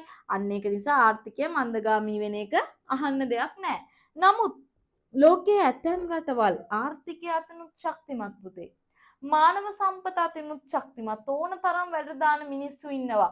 ඕනි තරම් ස්වාභාවික සම්පත් තියෙන ඕන තරම් තාක්ෂණය තියෙනවා. නමුත් මේ මුමන දේ තිබ්බත් එයාලා සංවර්ධනය අතින් ඉහළට යන්නේ ටික ටික මොකද වෙන්නේ? පසුබැසීමක් තමයි සිද්ධ වෙන්නේ. ටික ටික පසුබැසීමක් සිද්ධ වුණා. මෙන්න මේකත් එක්ක මෙහෙම ඕනම රටක පුතේ සමාජ අසාධාරණත්වයේ බිඳ වැටෙනවා කියලා කියන්නේ ඒ රට තුල සමාජ අසාධාරණකම් වෙන්න පුළුවන් ප්‍රමාණය වැඩිද අඩුයිද? සමාජ අසාධාරණකම් වෙන්න පුළුවන් ප්‍රමාණය වැඩිද අඩුයිද? වැඩිනේ. මිනිස්සු දුප්පත් වෙනවා, මිනිසුන්ට කරන්න කියන දෙයක් නැති වෙනවා, මිනිසුන්ට කෑම හොයාගන්න විදියක් නැති වෙනවා. ඔය ආදී කරුණු නිසා යම්කිසි රටක ආර්ථිකය කඩා වැටෙනවා කියලා කියන්නේ පුතේ එයාලා තුල ඒ රට තුල සමාජ අසාධාරණකම් නිර්මාණය වීම වැඩි වෙනවනේ. අපිට මතකයි පහුගිය කාලේ අර කොරෝනා කාලෙත් එක්ක අපේ රටේ ආර්ථිකය ඉතාමත් පහළට බැහැලා තිබ්බා. ඒ පහළට බැහැලා තිබ්බ කාලවකවානුවේනේ අපරාධකාරයෝ වැඩි වුණා, සොර සතුනන් වැඩි වුණානේ. බස් එකක යන්න බය වුණා මිනිස්සු. ඇයි? යාලා ආර්ථිකය අතින් පහළට වැයිස් මිනිස්සු වියරු වැටලා ඉන්නේ පුතේ. මිනිස්සුන්ට තමන්ගේ සාගින්න නිවා ගන්න විදියක් නැහැ, බඩගින්න නිවා ගන්න විදියක් නැහැ, මුදල් හම්බ කරන්න විදියක් නැහැ. අන්න ඒ වගේ වාතාවරණයක් නිර්මාණය වෙන්න පටන් ගත්තා. ආර්ථික සම්පත් වලිනුයි මානව සම්පත් වලිනුයි අනුුණ වූ රටවල් වල කිසිම සංවර්ධනයක් සිද්ධ වුණෙත් නැහැ. ඒක නිසාම සමාජයේ අසාධාරණකම් වලට ලක් වෙන්න ගියා. අන්නේ හේතු පදනම් කරගෙන මෙන්න මේකට විසඳුමක් හැවීම පදනම් කරගෙන පුතේ අපිට හඳුන්වා දෙනව සංකල්පයක් විද්වතුන් අපිට හඳුන්වන දෙනව සංකල්පයක්. මොන සංකල්පයේද? යහපාලන සංකල්පය. කොහොමද මේ ආර්ථිකය හොඳින් හසුරවන්නේ? කොහොමද මානව සම්පත හරියට හසුරවන්නේ? අපිට ලැබිලා තියෙන සම්පත් කොහොමද නිසියාකාරව කළමනාකරණය කරගන්නේ? එහෙම කළමනාකරණය කරගෙන කොහොමද රටක ආර්ථිකය උඩට අරගන්නේ කියන තීරණ ටික ගන්න අවශ්‍ය කටයුතු සම්පාදනය කිරීමට රුකුලක් වුණා පුතේ මෙන්න මේ යහපාලනය. කොහොමද නිසියාකාරව රටක පාලන කටයුතු කරන්න රාජ්‍ය සම්බන්ධව තීරණ ගන්නෙ? එහෙම තීරණ අරගෙන හරියට ආර්ථිකය කළමනා කරන්නේ කොහොමද?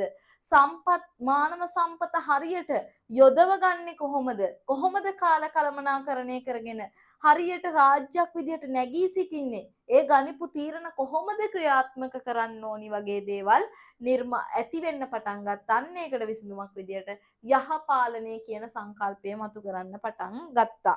එහෙම නැති වුණා නම් පුතේ ආර්ථිකය අතින් කොච්චර ඉහළ වුණත් මානව සම්පත අතින් කොච්චර ඉහළ වුණත් මොකද වෙන්නේ?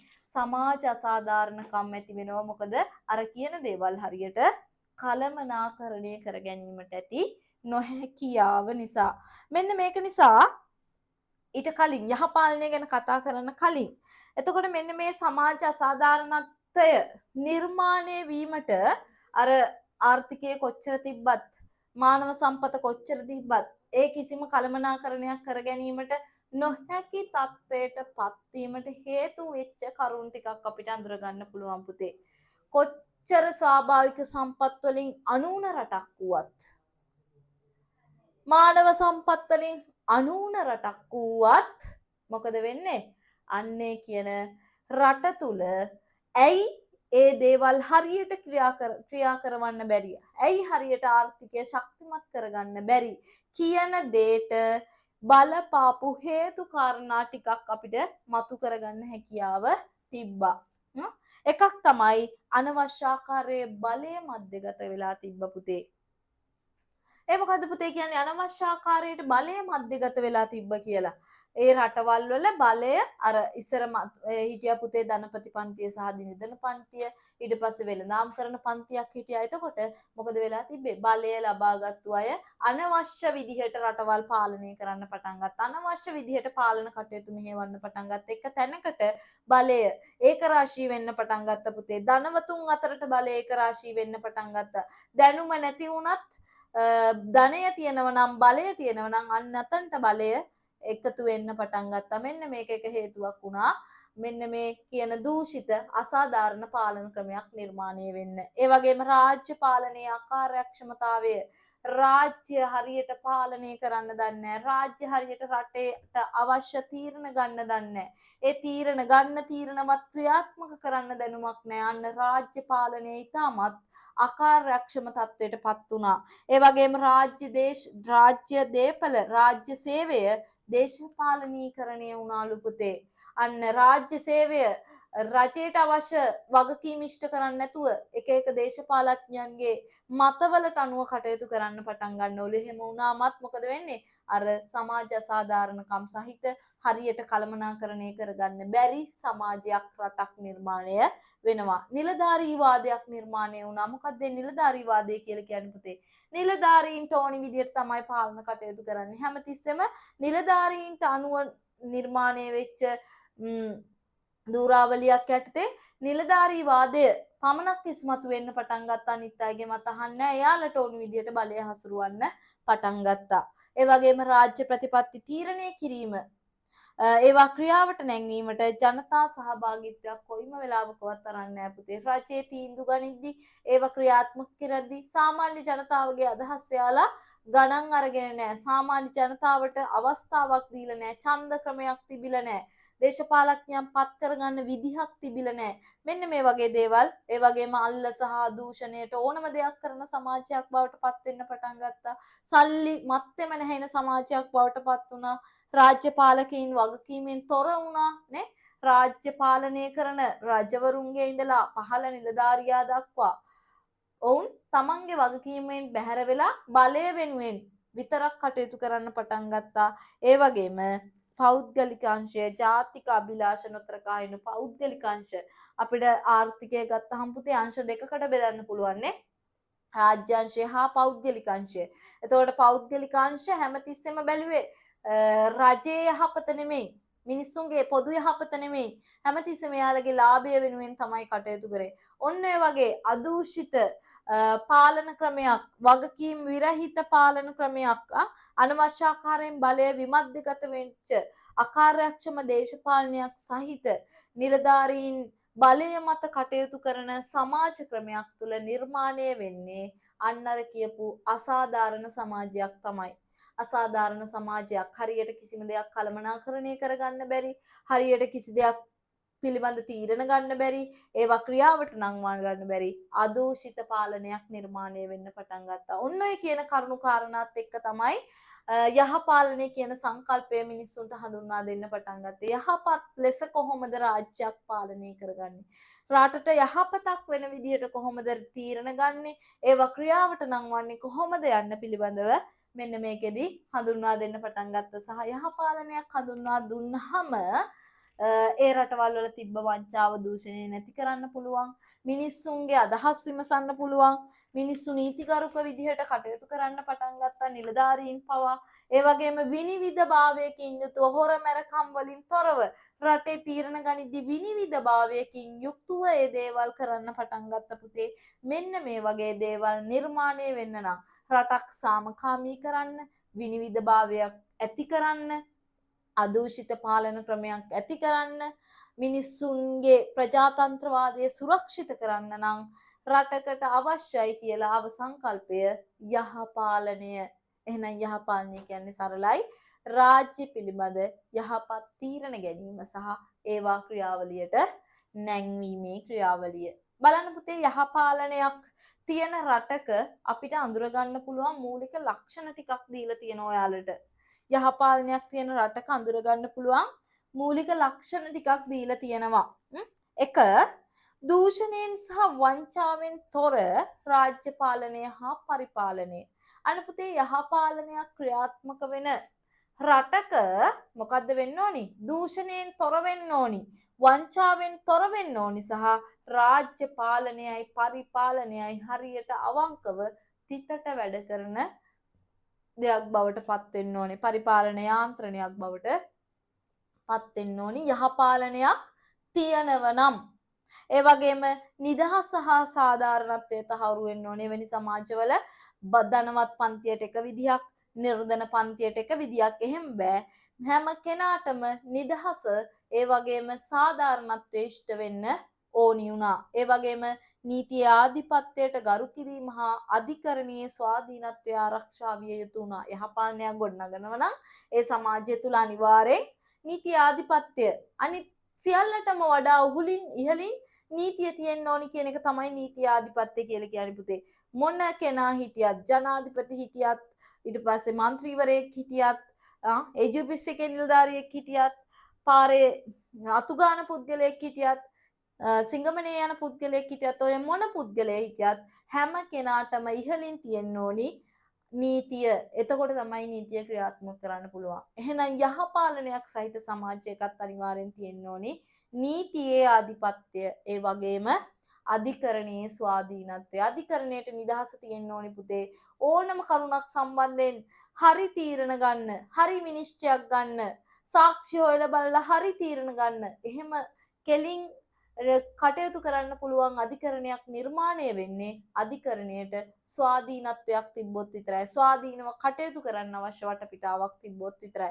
එතකොට කවුරුත් එන්නේ වැරදි වැඩ කරන්න නේ, කවුරුවත් බලපෑම් කරන්නේ නැහැ නේ අධිකරණය. එතකොට අධිකරණය හරි තීරණ තමයි ගන්න. එතකොට දේශපාලඥයන්ට, දූෂිතයන්ට වැරදි දේවල් කරන්න බෑ. මොකද මේ දේවල් වැරදි යට ගහන්න විදියක් නෑ. ඒක නිසා යහපාලනයක් නම් අන්නේ රටේ නීතියේ ආධිපත්‍ය සහ අධිකරණයේ ස්වාධීනත්වය කියන දේ තියෙන්න ඕනිමයි. ඒ වගේම රාජ්‍ය පාලන බලතල ක්‍රියාවට නංවන පුද්ගලයින් ජනතාවට වගකීමට බැඳී සිටින්න ඕනේ. අන්න ඊට පස්සේ ආවා තමන්ට කැමති අය රාජ්‍ය පාලනය කරන්න පත් වෙන්න බෑ. සල්ලි තියන අය නෙමෙයි රාජ්‍ය පාලනය සඳහා පත් වෙන්න ඕනේ. කවුද?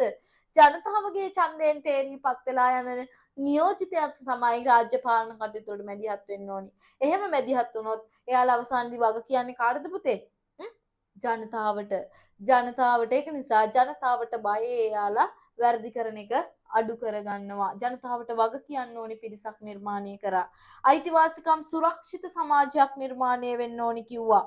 මාධ්‍ය නිදහස ආරක්ෂා වෙන්න ඕනි කිව්වා. ඇයි මාධ්‍ය නිදහස ආරක්ෂා වෙන්න ඕනි කියන්නේ පුතේ?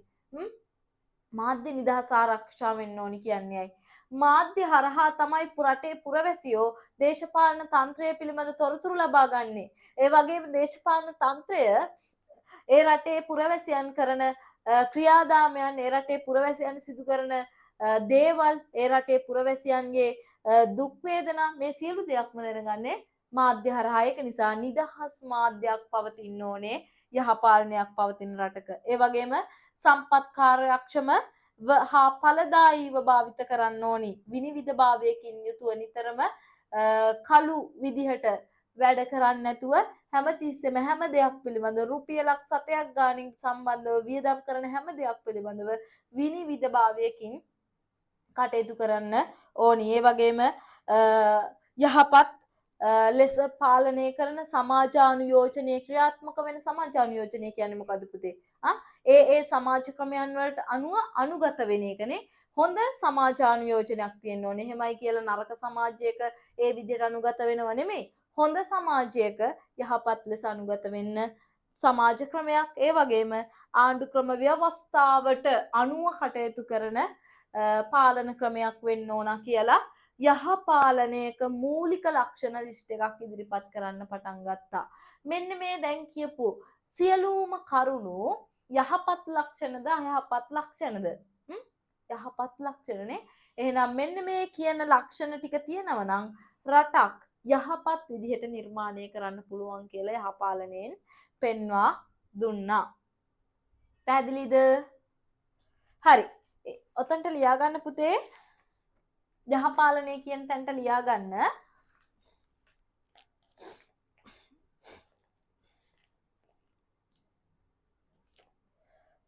යහපාලනයේ අනු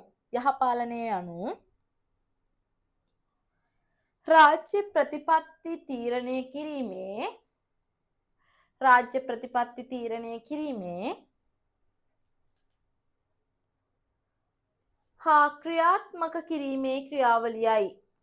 හා ක්‍රියාත්මක කිරීමේ ක්‍රියාවලියයි.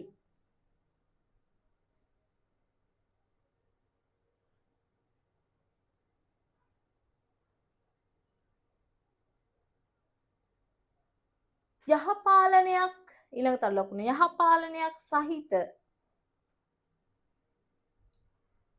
පාලනයකදී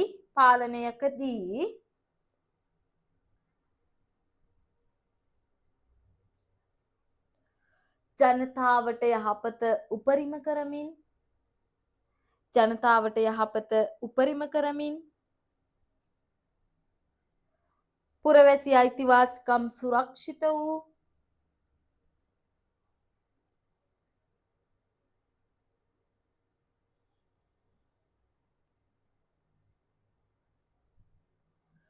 නීතිගරුකව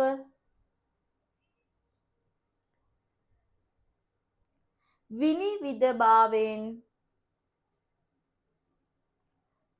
යුක්ත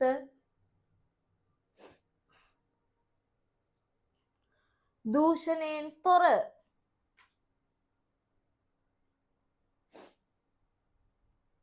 පාලනයක්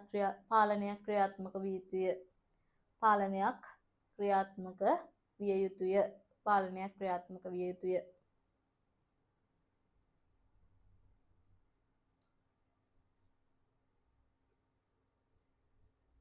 ඊළඟට ලකුණු පුතේ මෙම යහපාලන සංකල්පය පැමිණීමට ප්‍රධාන හේතුව වූයේ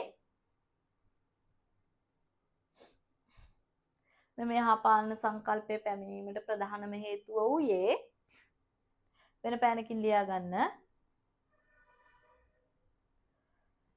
ආර්ථික සම්පත් හා මානව සම්පත් අතින්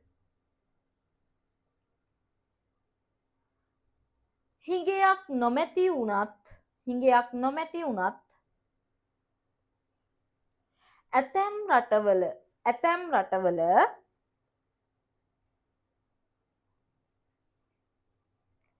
ආර්ථික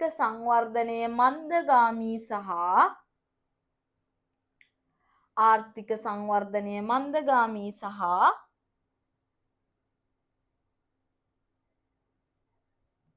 සමාජ සාධාරණත්වය බිඳ වැටීම වැනි ප්‍රශ්න මතුවූ නිසාවෙනි. සමාජ සාධාරණත්වය බිඳ වැටීම වැනි ප්‍රශ්න මතුවූ බැවිනි.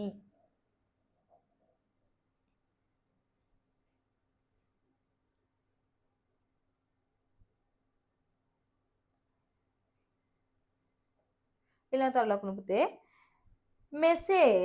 මෙසේ ආර්ථික හා මානව සම්පත් නිසියාකාරව කළමනාකරණය නොවීම හේතුවෙන්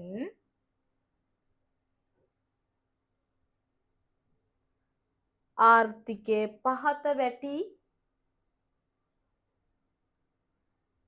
මන්දගාමී වූ අතර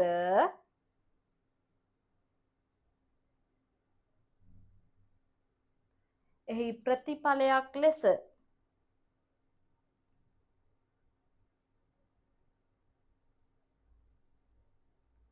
සමාජ සාධාරණත්වය නැති වී ගොස් ඇත.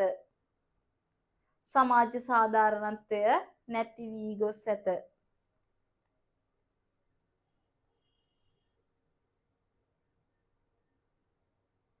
ඊළඟ පොයින්ට් එක පුතේ. එසේ සමාජ සාධාරණත්වය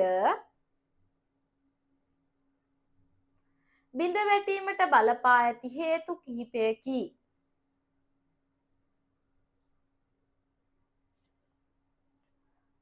එක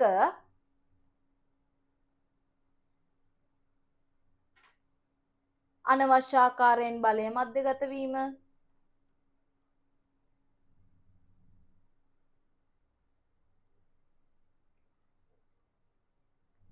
දෙක රාජ්‍ය පාලනයේ අකාර්යක්ෂමතාවය.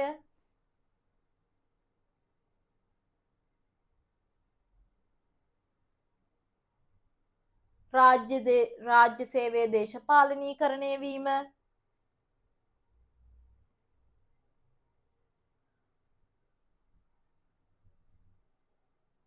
අල්ලස හා දූෂණය ඉහළ යාම.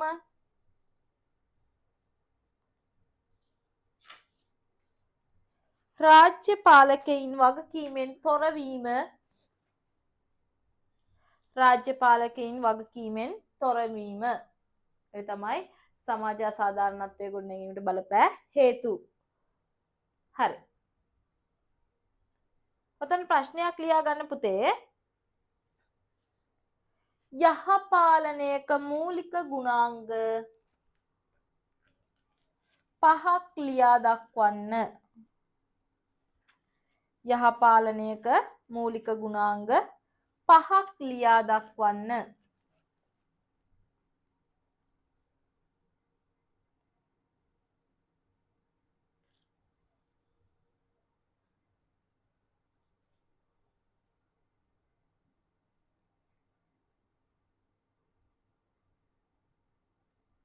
හරි පුතේ. ඔය විදිහට විනිවිදභාවය, රාජ්‍ය පාලකින් වගකීමෙන් කටයුතු කිරීම, දූෂණයෙන් සහ වංචාවෙන් තොරවීම, ඔය වගේ යහපාලනයක මූලික ලක්ෂණ අපිට අඳුර ගන්න පුළුවන් වගේම යහපාලනයක් ක්‍රියාත්මක කරනවා නම් ඒ රටවල් වල ජීවත් වෙන ජනතාවගේ එකිනෙකාගේ තියෙන දේශපාලනික සමාජීය සංස්කෘතික තත්ත්වයන් තියෙනවනේ පුතේ. එක එක්කෙනාට වෙන් වෙච්ච සමාජ තත්ත්වයක් තියෙනවා, දේශපාලනික තත්ත්වයක් තියෙනවා, ආර්ථික තත්ත්වයක් තියෙනවනේ.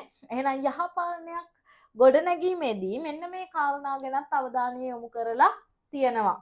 යහපාලනයකදී නම් එකිනෙකාගේ දේශපාලනයට, සමාජයේ වාතාවරණයට, ආර්ථික හා සංස්කෘතික පවතින පුරවැසියන්ගේ අනන්‍යතාවයන් වලටත් ගරු කරන්න ඕනි කියලා සංකල්පයක් ආව පුතේ. යහපාලන ගුණාංග ඇති කරන්න නම් ඒ සමාජය තුළ ඒ පුද්ගලයාගේ දේශපාලනික, සමාජ, ආර්ථික, සංස්කෘතික යන දේවල් වලට, ඒ අනන්‍යතාවයන් වලට ගරු කිරීමටත් පුරුදු වෙන්න ඕනි කිව්වා. එතකොට අපිට පුළුවන් ගැටුම් අවම සමාජයක් නිර්මාණය කරන්න. අපි දන්නවා උදාහරණයක් විදිහට කිව්වොත් දේශපාලනය ගත්තොත් ඒ පුරවැසියාට ඒ දේශපාලන මත දරන විදිහ වෙනස්. එතකොට එයාලගේ ඒ දේශපාලන මතවලට ගරු කරන සමාජයක් නිර්මාණය කරන්න ඕනේ පුතේ. සංස්කෘතිය ගත්තාම අපේ රට බහුසංස්කෘතික රටක්නේ. ඒ සංස්කෘතීන් වලට ගරු කරන විදිහක් තියෙනවා. අන්නේ දේවල් උගන්වන්න ඕනේ. එහෙම ඒ දේවල් ටික ඉගෙනුවොත් තමයි යහපාලනයක් රටක සාර්ථක කරගන්න පුළුවන් හැකියාව ලැබෙන්නේ. බලන්න ඔයාලට දීලා තියෙනවා යහපාලනය සඳහා දේශපාලනික වශයෙන් සිදු කරන්න ඕනි දේවල්. රටේ පුරවැසියන්ට දේශපාලනික වශයෙන් සිදු කළ යුතු දේවල්. එක එකිනෙකාගේ දේශපාලන අනන්‍යතාවයට ගරු කරන්න ඕනිලු. ඒ වගේම Taman කැමති දේශපාලන මතවාදයක් අදහන්න ඕනේ. Taman කැමති දේශපාලන මතවාදයක් දරන්න හැකියාව තියෙන්න ඕනි පුතේ. අනිත් එනාගේ දේවල් ගැන අහලා තව කවුරුවත් කිව්ව නිසා නෙමෙයි කාටවත් බයට නෙමෙයි. Taman කැමති දේශපාලන මතයක් ඇදහිීමේ දැරීමේ හැකියාව තියෙන්න ඕනේ යහපාලනයක් තියෙන රටක නම්. එතකොට මොකද වෙන්නේ? සාමකාමීත්වය වර්ධනය වෙනවා. ඒ වගේම දේශපාලන නායකත්වයට ගරු කරන්න පුරුදු කරන්න ඕනේ. දේශපාලන තීන්දුව తీරන ගැනීමේදී අපිට ස්වාධීනව කටයුතු කරන්න පුළුවන් වෙන්න ඕනි. බල කරන්න නැතුව මෙහෙම කරන්න නැතුව ස්වාධීනව තීරණ ගැනීමේ වටපිටාවක් නිර්මාණය වෙන්න ඕනි පුතේ. එම තීරණ අන්‍යයන්ට බාධාකාරී නොවන්න ඕන. නිදහස් සහ සාධාරණ මැතිවරණ තියෙන්න ඕනේ. රටේ පාලකයන් තෝරගනිද්දී නිදහසේ සහ සාධාරණව මැතිවරණ පවත්වන්න ඕනේ. අන්නේ ටික ලබලා දුන්නාම දේශපාලනික වශයෙන් සාමකාමීත්වයක් ගොඩනගා ගන්න පුළුවන් සමාජයක් තුල. ඒ වගේම ආර්ථික අංශය ගත්තාම Taman කැමති නිත්‍යානුකූල රැකියාවක නිරත වෙන්න, වෘත්තීය සමිති පිහිටුවා ගන්න, ආදායම් බෙදියා මේ විෂමතාවය අවම කරගන්න යාලට ගන්න පුළුවන් පියවර ගන්න ඕනි. ඒ වගේම යටිතල පහසුකම් සංවර්ධනය කරන්න මැදිහත් වෙන්න ඕනිනේ. එක ප්‍රදේශයකට යටිතල පහසුකම් ටිකක් දීලා තව ප්‍රදේශයකට යටිතල පහසුකම් ටිකක් දෙන්නේ නැතුව සමානව යටිතල පහසුකම් නිර්මාණය කරන්න, ඒ වගේ ආර්ථික වාතාවරණයක් හැමෝටම ලබා දෙන්න පුළුවන් වෙන්න ඕනි. ඒ වගේම සමාජ හා සංස්කෘතික තත්ත්වයන් ගත්තාම මොකද වෙන්නේ? කැමැති ආගමක් අදහන්න, කැමැති භාෂාවක් කතා කරන්න, කැමැති අදහසක් ඉදිරිපත් කරන්න, විවිධ උත්සව පවත්වන්න, කැමැති ප්‍රදේශයක ජීවත් වෙන්න, නිදහසේ ගමන් කරන්න, ඔය වගේ වාතාවරණයක් මිනිසුන්ට නිර්මාණය කරලා දෙන්න ඕනේ. මෙන්න මේ කියපු දේශපාලන, සමාජ, ආර්ථික, සංස්කෘතික කියන දේවල් සමාජය තුළ එකිනෙකාට ලබලා දුන්නාම පුතේ ඒ සමාජය බහු සංස්කෘතික සමාජයක් වුණාට ප්‍රශ්නයක් නැහැ. ඇයි? එකිනෙකාගේ සංස්කෘතීන් වලට ගරු කරනවා. නිදහස ලබලා දීලා තියෙනවා. කැමැති භාෂාවක්, කැමැති ආගමක් අදහන්නනේ බහු සංස්කෘතිකත්වයේ සුරක්ෂිත වෙනවා. ඒ වගේ සමාජයක ගැටුම් අවම වෙනවා. තේරුණාද? බහු සංස්කෘතික ජන සමාජයක යහපාලනයේ ක්‍රියාත්මක වීමෙන් අන්න බහු සංස්කෘතික සමාජයක නම් එකිනෙකාගේ දේශපාලන අනන්‍යතාවයට, සමාජ අනන්‍යතාවයට, සංස්කෘතික අනන්‍යතාවයට, ආර්ථික අනන්‍යතාවයන්ට ගරු කරනව පුතේ. එහෙනම් බහු සංස්කෘතික සමාජයක් තිබ්බට ප්‍රශ්නයක් නැහැ. මොකද ඒ රටේ යහපාලනයක් ක්‍රියාත්මක වෙනවා. අපි බලමු මෙන්න මේ යහපාලනයක් බහු සංස්කෘතික සමාජයකට ඇප්ලයි කරාම ලැබෙන ප්‍රයෝජන මොනවද කියලා. යහපාලනය කියන සංකල්පය බහු සංස්කෘතික සමාජයකට එකතු කිරීමෙන් ජන වර්ග අතර, ජන කණ්ඩායම් අතර මොකද්ද වෙන්නේ පුතේ? විශ්වාසයක් ගොඩ නැගෙනවා. ගැටුම් අවමයි නේ? එකිනෙකාට උදව් කරගන්නවා. අන්නේ සංස්කෘතින් වලට ගරු කරනවා. එකිනෙකා අතර අවබෝධයක් ඇති වෙනවා. ආගමික සංස්කෘතික උත්සව වලට හැමෝම එකතු වෙලා කටයුතු කරනවනේ. බලන්න අපේ වෙසක් පොයට දන්සල් දෙනවා මුස්ලිම් අයනේ. ඊට පස්සේ සිංහල බෞද්ධ අය චර්ච් යනවා නේ. එන්න වගේ ඊට පස්සේ නත්තල් කාලේ නත්තල් ගස් හදනවනේ. අන්න ඒ වගේ ආගම් අතර සංස්කෘතින් අතර සහයෝගීතාවයක් නිර්මාණය වෙනවා. නීතිගරුක පුරවැසියන් බිහි වෙනවා. මෙන්න මේ ආදී ප්‍රයෝජන රැසක් අපිට ලබා ගන්න පුළුවන් පුතේ. බහු සංස්කෘතික සමාජයක යහපාලනයේ ක්‍රියාත්මක කිරීම තුලින්. හරි. ලියා ගන්න ඔය ටිකත්. ප්‍රශ්නයක් ලියා ගන්න පුතේ උතන්ට. නෑ, පොයින්ට් එකක් ලියා ගන්න. යහපාලනයක් සඳහා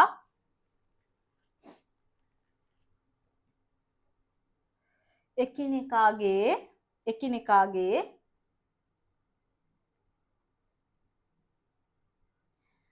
පහළට ලියා ගන්න. දේශපාලනික, සමාජීය, ආර්ථික හා සංස්කෘතික අනන්‍යතාවලට ගරු කළ යුතුය.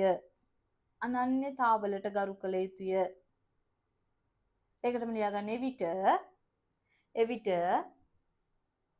යහපත් පාලන ක්‍රමයක් සහ යහපත් සමාජයක්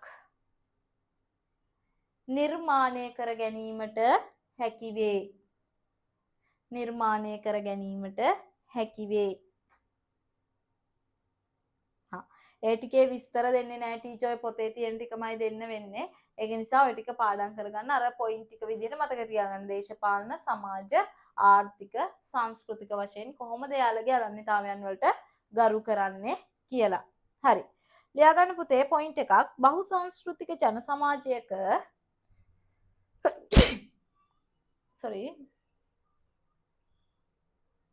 බහුසංස්කෘතික ජන සමාජයක යහපාලනය ක්‍රියාත්මක වීමෙන්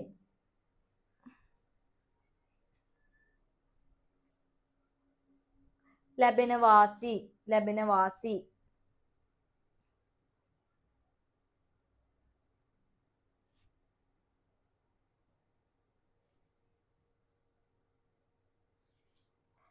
එක ජන වර්ග හා විවිධ ජන කණ්ඩායම් අතර විශ්වාසය තහවුරු වීම.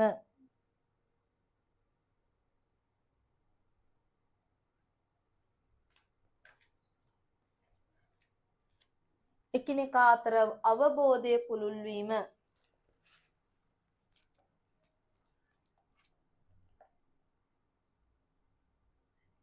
පාලන කටයුතු වලට සියලුම දෙනා සහභාගී වීම. පාලන කටයුතු වලට සියලුම දෙනා සහභාගී වීම.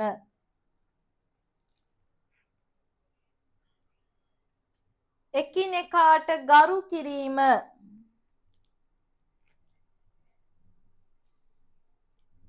සහජීවනයෙන් කටයුතු කිරීම. නීතිගරුක වීම.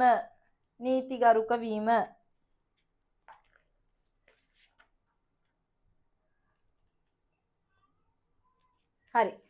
වර්තමානයේ නූතන රාජ්‍යයන් ගත්තහම පුතේ වර්තමානය කියලා කියන්නේ නූතන රාජ්‍ය කියන සංකල්පයත් එක්ක නිර්මාණය වෙච්ච දෙයක්. ජාතික රාජ්‍ය සංකල්පය කියන දේත් එක්ක නිර්මාණය වෙච්ච දෙයක්. මොකද්ද පුතේ ජාතික රාජ්‍ය සංකල්පය කියන්නේ? ජාතික රාජ්‍ය සංකල්පය කියලා කියන්නේ පුතේ එක් ජාතියකට එක් රාජ්‍යයක් කියන සංකල්පය. වර්තමානයේ වෙනකොට ඔය බොහෝ බහුසංස්කෘතික රටවල් වල ක්‍රියාත්මක වෙන්නේ මෙන්න මේ කියන ජාතික රාජ්‍ය සංකල්පය පුතේ. එක් ජාතියකට එක් රාජ්‍යයක් කියන සංකල්පය. උදාහරණයක් විදිහට ලංකාව ගමු. ලංකාව ගත්තාම ලංකාව තුල ඉන්නවා සිංහල, දෙමළ, මුස්ලිම්, බර්ගනේ විවිධ ජාතීන්. නමුත් ඔයා මෙහෙ ඉඳලා පිටරට ගියාම ඔයා කියනවාද අනේ මම මුස්ලිම්, අනේ මම සිංහල, අනේ මම දෙමළ එහෙම කියනවද? ඔන්න ඔයා හයර් ස්ටඩීස් වලට යනවා ඕස්ට්‍රේලියාවට. ගිහිල්ලා කියනවා මම මුස්ලිම්, මම සිංහල, මම දෙමළ. එහෙමද කියන්නේ? නෑනේ. මම ශ්‍රී ලංකා. ඇමරිකාවේ මිනිස්සු ලංකාවේ ඇදලා අනේ මම රතු ඉන්දියානුවෙක්, අනේ මම කළු ජාතිකයෙක් එහෙම කියනවද? නෑ. මම ඇමරිකානුවෙක් කියලා කියන්නේ නේද පුතේ? ඕකට තමයි එක් ජාතියකට එක් රාජ්‍යයක් කියන සංකල්පය කියන්නේ. රට ඇතුලේ කොච්චර ජන වර්ග හිටියත්, කොච්චර විවිධ ආගමික කොටස් හිටියත්, භාෂා කතා කරන කොටස් හිටියත්, එයාලා ලංකාව තුල, රට තුල රිප්‍රසන්ට් වෙන්නේ කවුරු විදියට?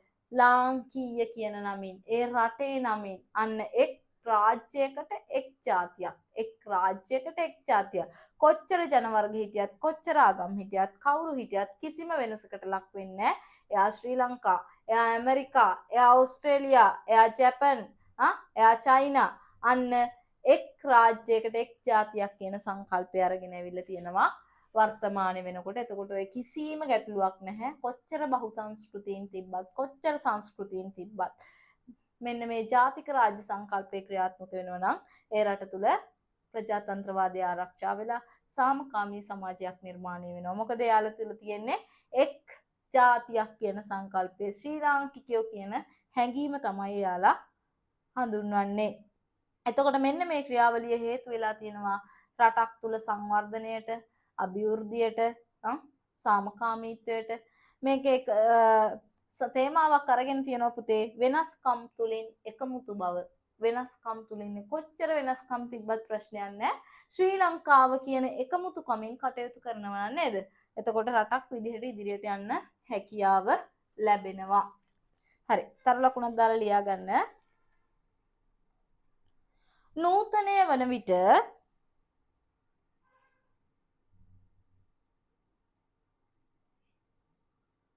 ජාතික රාජ්‍ය සංකල්පය ඉස්මතු වී ඇත.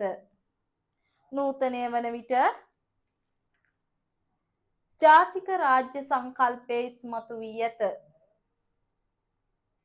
එනම් රතු පෑනෙන් ලියා ගන්න පුතේ.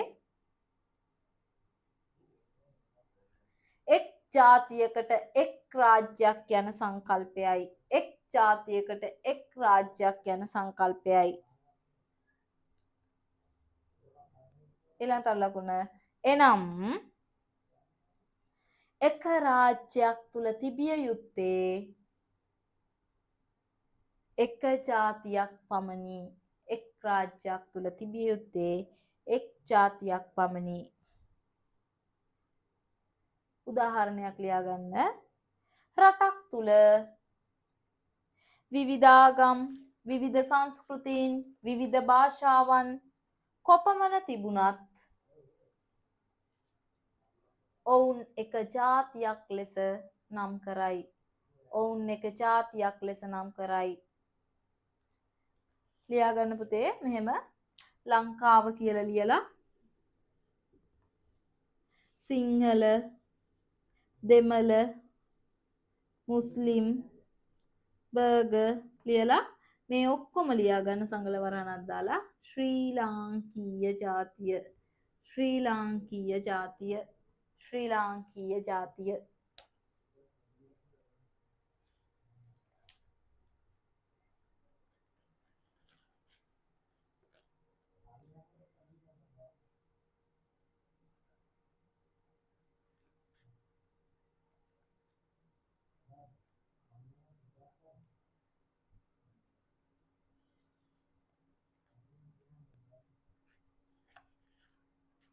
හරිද?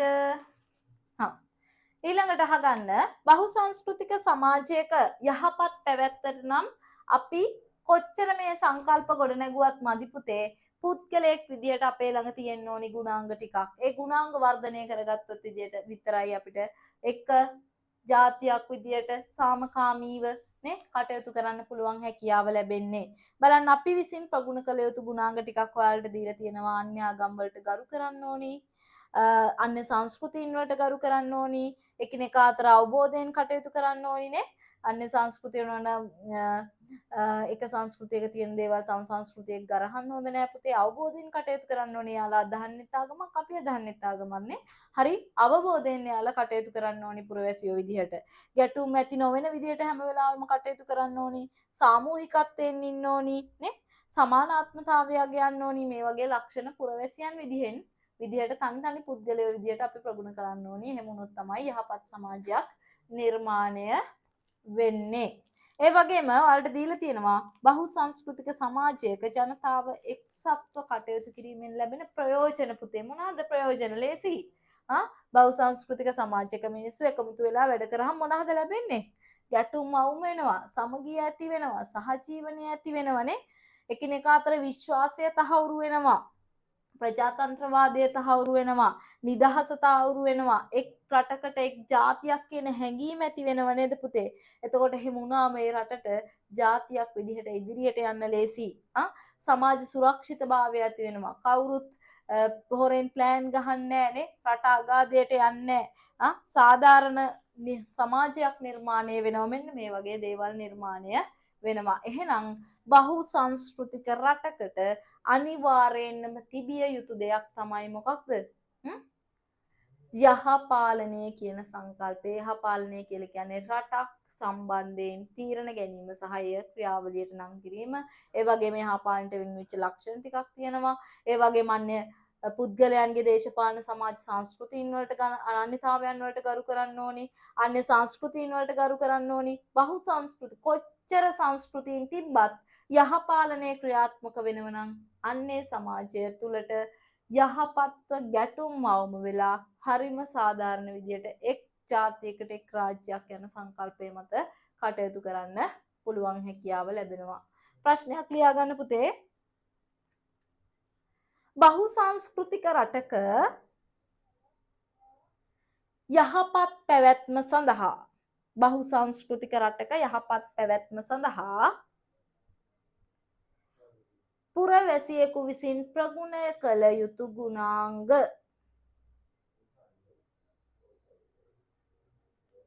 පහක් ලියන්න. පහක් ලියන්න. දෙවෙනි ප්‍රශ්නේ බහු සංස්කෘතික සමාජයක ජනතාව එක්සත්ව කටයුතු කිරීමෙන් බහු සංස්කෘතික සමාජයක ජනතාව එක්සත්ව කටයුතු කිරීමෙන් ලැබෙන වාසි පහක් ලියන්න. ලැබෙන වාසි පහක් ලියන්න.